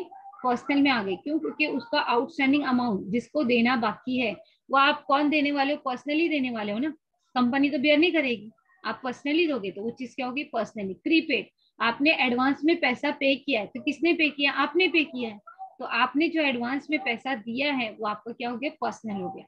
अच्छा, अब रियल में बाइफरगेशन अगर हम करने जाते हैं तो रियल में हमारे सब आ जाते हैं असेट, सॉरी, इसमें आ जाते हैं हमारे सारे असेट।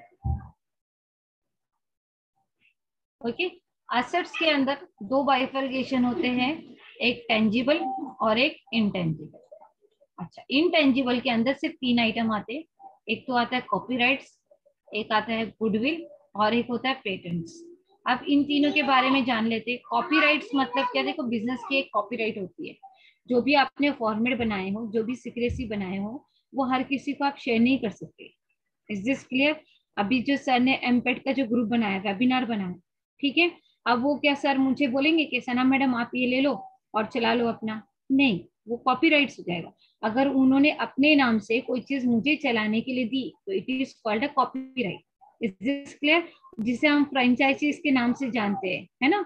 ये अभी जैसा देखो टाटा इंडिकॉम या फिर अभी रिलायंस की गैलरीज, है ना, हम देखते हैं ना, एयरटेल का है, वोडा का है, वीआई का जो है, हम जगह जगह पर जाते हैं तो हर एक जगह पे स्टोर्स मिलते हैं इनके, है ना। डायरेक्टली बोलते हैं ना, होम स्टोर पे जाओ, होम स्टोर पे जाओ, तो आप देखोगे कि इनका, अभी सिंपल सी बात है, बैंक ऑफ इंडिया या एसबीआई ले लो, उसके ब्रांचेस अलग अलग है ना, ब्रांचेस को सिंपल सा, तो अब उनकी जो सिक्रेसी है तो वो अलग अलग डिपार्टमेंट अलग अलग जगह पे अलग अलग तरीके से संभाल रही है ना। क्यों बैंक ऑफ इंडिया अपना SBI नाम रख के नहीं चलाती, क्यों HDFC रख के नहीं चलाती? कॉपीराइट से भाई, उसके पास उसकी अथॉरिटी है, उसके रूल्स एंड रेगुलेशन को लेकर फॉलो करके उसके बिजनेस, उसके नाम से बिजनेस से चलाना, तो उसे कहते हैं कॉपीराइट्स। ना गुडविल मतलब क्या? रेपुटेशन। मार्केट में इसकी वैल्यू क्या है, मार्केट में इसकी पोजीशन क्या है ना, कौन से नंबर पे इसकी। अभी हम पहले देखेंगे कहीं पे इन्वेस्टमेंट करना है तो पहले देखेंगे ना, जो डूबती हुई कंपनी हम उसमें तो पैसा नहीं लगाएंगे, जो पैसा कंपनी में लगाना है वो उभरता हुआ चाहिए। Is this clear? फिर है हमारे पास पेटेंट्स। पेटेंट्स चाहिए तो पेटेंट्स हमारे पास क्या हो गए? पेटेंट्स यानी हमारे पास जो भी उसका मतलब मटेरियल या उसका सीक्रेसी जिसे हम कहेंगे, ठीक है, ये पेटेंट्स को कोई और फॉलो नहीं कर सकता। अगर वो फॉलो करेगा तो हम क्या करेंगे, उसके ऊपर क्लेम कर सकते हैं कि हमारे राइट्स है। अभी मैंने बताया ना कि अगर मैं कोई चीज मार्केट में प्रोडक्ट बेच रही हूँ, अभी डोमिनोज है, ठीक है, डोमिनोज के अलग अलग फ्रेंचाइजीज है, मैकडोनल्ड है उसके अलग अलग फ्रेंचाइजीज। मैकडोनल्ड का जो बर्गर है, ठीक है, वो जो बर्गर जैसा बनता है, जैसी एबिलिटी है, वही बर्गर क्या मैं लोकल मार्केट में चला सकती हूँ? नहीं। मुझे उसके अगर वही नाम से वही ब्रांड से उसका प्रोडक्ट चलाना है तो मुझे उसकी फ्रेंचाइजीज लेनी पड़ेगी। मैं उसके प्रोडक्ट बाहर मार्केट में इलीगली सेल नहीं कर सकती। This is called a patents. Is this clear? Yes ma'am, yes ma'am. Now tangible assets मतलब सारे एसेट आपके, अगर आपने कोई भी देखा होगा, ऑफिस देखा होगा, तो ऑफिस के सारी चीजें, टेबल, फैन, लैपटॉप, जो भी मतलब वैल्यूएबल चीजें हो गई, जिसको बेचकर आप साल के बाद यानी चेंज करोगे, ऐसा रेगुलर नहीं करोगे, रेगुलर करोगे तो वो करंट एसेट में चला जाएगा। फिक्स एसेट्स के बेस पे टेंजिबल और इनटेंजिबल। तो फिक्स एसेट मतलब कंपनी के अंदर, अभी आपने देखा होगा अगर आप कहीं ऑफिस में काम करते हो तो वहां पर आपका लैपटॉप जो है वो फिक्स होगा, आपका जो कंप्यूटर है, डेस्क जो है आपका फिक्स होगा। वो डेस्क पे कोई और काम करने नहीं बैठ सकता, आप ही बैठोगे, आप ही उस पर काम करोगे, तो वो डेस्क हो गया, आपकी प्रॉपर्टी हो गई, ठीक है। आप जो फैन की हवा खा रहे हो वो आपकी प्रॉपर्टी हो गई, आप जो लाइट से अभी लाइट चालू करके बैठे हो वो आपकी प्रॉपर्टी हो गई। Is this clear? तो ये सारे क्या हो गया, आपका मोबाइल फोन आपका क्या हो गया, असेट्स हो गया ना। ये चीजें हो गई। अब नॉमिनल, नॉमिनल मतलब अदर एक्सपेंसेस। बिजनेस के अंदर सिर्फ असेट्स को लेकर तो काम धंधा नहीं होगा, पर्सनल चीजों को तो लेकर नहीं होगा, अदर चीजें भी होगी ना। अदर मतलब क्या, जो वर्कर हमारे साथ काम कर रहे हैं फैक्ट्री के अंदर, उनको अगर पगार देना है, उनको पे करना है, तो उसको हम कहेंगे वेजेस। लाने ले जाने का जो खर्चा आ रहा है उसको हम कहेंगे कि कैरेज इनवर्ट, ठीक है। और उसके बाद हमारे पास सैलरी हो गई, डिस्काउंट हो गया, उसके बाद कमीशन हो गई, पे करना है अगर किसी को, रेंट पे करना है, ठीक है, उसके बाद टैक्सेस पे करना है, डिविडेंड पे करना है। जो पेएबल चीजें हो गई, एक्सपेंसेस और income, discount receive, commission receive, interest receive, ये भी हमारे लिए क्या हो गया, नॉमिनल। इनकम और एक्सपेंसेस का रिकॉर्ड क्या हो जाता है, नॉमिनल हो जाता है। तो आपको ये हो सकता है कि मतलब जो हिसाब से टॉपिक दिया हुआ है तो हो सकता है कि इससे रिलेटेड आपको क्वेश्चन करें। लेकिन यूजीसी नेट में अगर आप अकाउंटिंग के ऐसे सम अगर ढूंढने जाओगे तो you can not be found about that work, that kind of work over that. Okay, so इसके लिए मुझे सर से अकाउंट्स की जो भी नोट्स है उमेश सर से I will just check it out, और अगर वो नोट्स अगर मुझे मिल गए तो I will share with you. Okay, ये आपको मिल गया अकाउंट्स का पर्सनल, रियल और नॉमिनल का डाटा। ओके, अब उसके बाद आ जाता है डबल एंट्री सिस्टम। अब क्या हो जाता है, double entry system. Double entry कुछ, डबल एंट्री का कुछ नहीं है, जो आपने अभी पढ़ा है ना उसको अलग अलग फॉर्मेट से अलग अलग वे में लिखना है, उसे हम कहते हैं डबल एंट्री सिस्टम। अब डबल एंट्री सिस्टम मतलब क्या है, आपने बिजनेस शुरू किया, ठीक है, Ramesh started, Cummins started business with 10,000 capital, ठीक है, कैश में। कैश बिजनेस में लाया तो कैश कम्स इन, कहाँ लगा, कैपिटल में, तो कैपिटल अकाउंट, यानी cash account debit, capital account credit. Okay, cash account debit और कैपिटल अकाउंट क्रेडिट, तो ये आपके लिए क्या हो गया, एक ट्रांजेक्शन हो गया, है ना। तो अब ये कैश अकाउंट जो था, कैश अकाउंट आपके लिए कौन सा अकाउंट है, कैश आपका असेट्स है, तो असेट से रिलेटेड किस में जाता है, रियल अकाउंट में। कैपिटल आपका क्या, पर्सनल है, तो पर्सनल में चला जाता है, ठीक है। तो कैश कम्स इन और प्रोपराइटर इज अ गिवर, है ना, cash comes in, proprietor is a giver. तो ये जो चीजें हो गई ना, ये आपका डबल एंट्री सिस्टम फॉर्मेट हो गया। Is this clear? Yes ma'am. तो Yes, आज ma'am. तो मैंने खाली एक छोटा सा एग्जांपल दिया है। आई ट्राई माई लेवल बेस्ट के मैं आपको इससे रिलेटेड करके अभी कल से मुझे जो स्टार्ट करना है ना, एक डबल एंट्री सिस्टम का एक सम बताना है आपको, डेप्रिशिएशन का एक सम बताना है आपको, उसके बाद फाइनल अकाउंट का एक सम बताना है आपको, क्योंकि फाइनल अकाउंट से ही आप क्या करोगे, आपका जो है वर्टिकल स्टेटमेंट और ये बताना है आपको। उसके बाद रेशियो एनालिसिस का भी है। ये बहुत सारे कंसेप्ट है अकाउंटेंसी के अंदर जो आपके सिलेबस में दिए, थोड़ा वास्ट है कॉमर्स 2 का, लेकिन कहीं और से स्टडी करने से बेटर है। मुझे ऐसा लगता है कि अगर मैं आपको थोड़ा टाइम दे दूं तो आपका यानी टाइम वेस्ट नहीं होगा और बेसिकली आपकी जो पीछे से ऐसा रिवीजन है वो हो जाएगा। इस दिस अगर आप टाइम देना चाहते हो तो इट इज नॉट कंपल्सरी।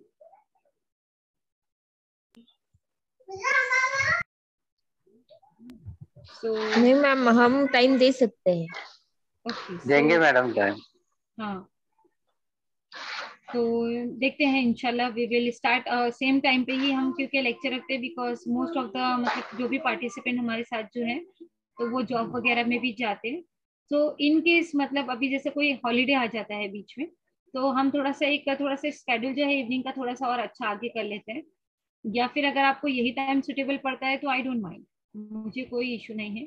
मेरे पास नॉलेज देने से मेरा वे ऑफ नॉलेज जो है इंक्रीज होगा और कुछ नहीं होगा। So whatever the possibility I will get over from that के मैं जितना दे सकती हूँ I will time to do that thing. Okay, any question regarding this session? हमारे इस सेशन से रिलेटेड आपको कुछ डाउट है, कुछ क्वेरी है?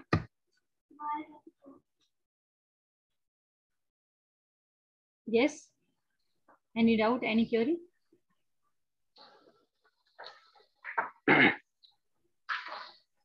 मैडम ने एडिटिंग के बारे में बोला है कि मैडम अकाउंटिंग एडिटिंग? हाँ, ऑडिटिंग का भी है सर। ऑडिटिंग के अंदर मैंने आपको बताया ना कि ऑडिटिंग के बारे में जो जिस तरह के ऑडिटिंग होते हैं, टाइप्स ऑफ द ऑडिटर्स और ऑडिटर्स के रोल ऑफ द ऑडिटर्स। ठीक है, ऑडिटर का सर एक छोटा सा ही कंसेप्ट है, लेकिन अगर उसको देखने जाए तो बहुत वास्ट टॉपिकली अगर हम लोग उसके बारे में पूरा डीपली स्टडी करने जाएंगे, जैसे एक सेक्रेटरी का रोल होता है उसी तरह एक ऑडिटर का रोल होता है। ऑडिटर का मेन रोल क्या होता है? To audit and verify the statement of accountancy. जो भी स्टेटमेंट बन रहा है उसको क्या करना है? वेरीफाई करना है, check and verify the that kind of thing. तो वो वेरीफाई करने के लिए जो प्रोसीजर है उसको हमको क्या करना है? फॉलो अप करना है। तो उसके ड्यूटीज कैसे, ऑडिटर क्या करेगा?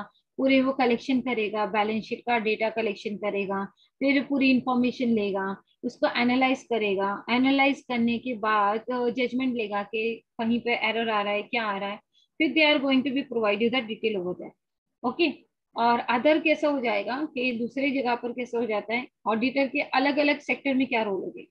अगर ऑडिटर गवर्नमेंट फील्ड में जा रहा है तो उसका रोल कैसा होगा, कॉर्पोरेट फील्ड में जा रहा है तो कैसा रोल होगा, प्राइवेट सेक्टर में जा रहा है तो उसका रोल कैसा होगा, that kind of thing over there. So उससे रिलेटेड मेरे पास जो भी, मैं कहा ना अकाउंट से रिलेटेड जो भी चीजें हैं वो सारी चीजें मेरे पास अवेलेबल है। आपके पास क्वेश्चन है आप मुझे पूछ लें, मैं बता देती हूँ।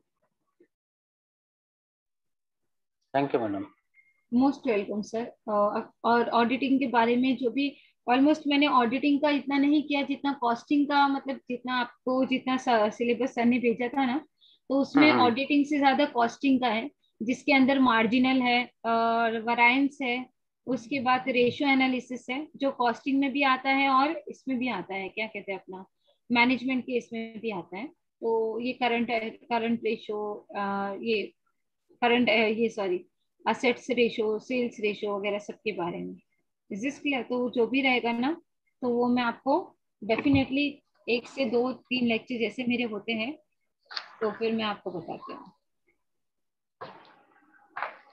Okay, any other?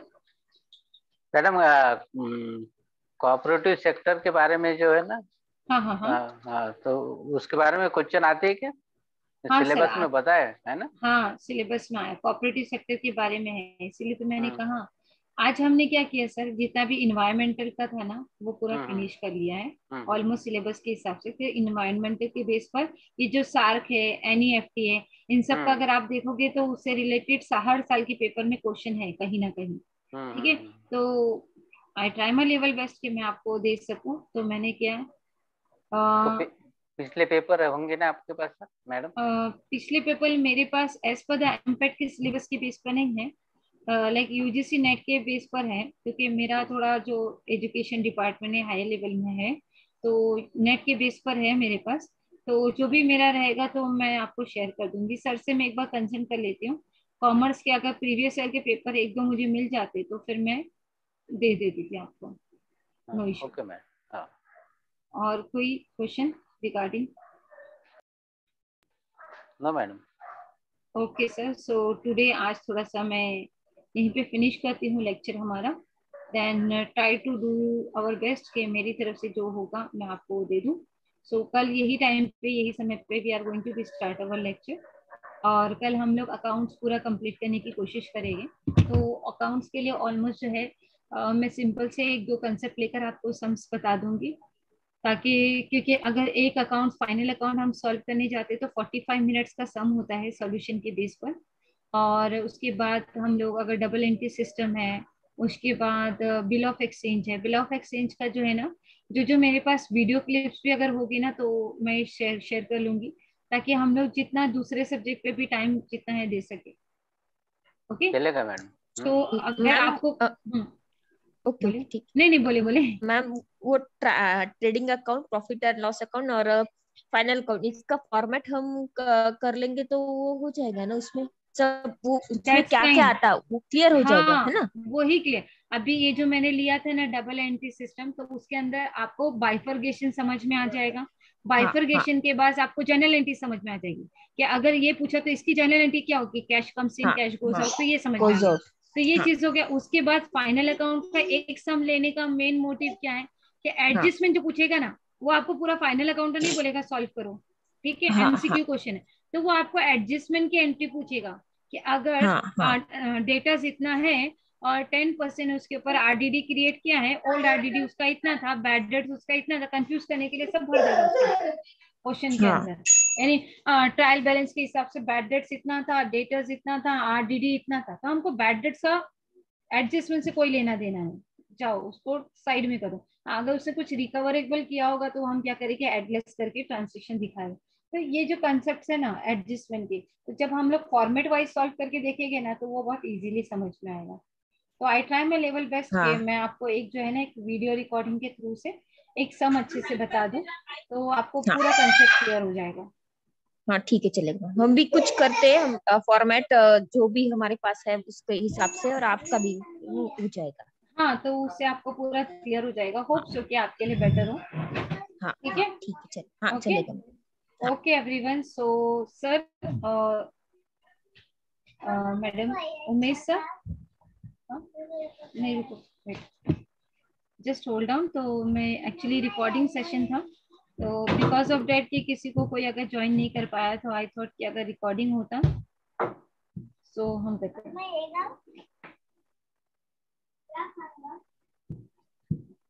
थोड़ा सा मैं अभी खाना ला रही हूँ।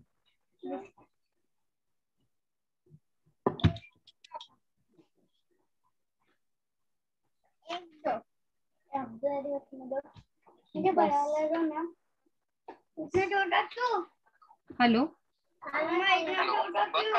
हाँ सर, हाँ हाँ सर, हो गया, रिकॉर्डिंग ऑफ करके फिर करना। ओके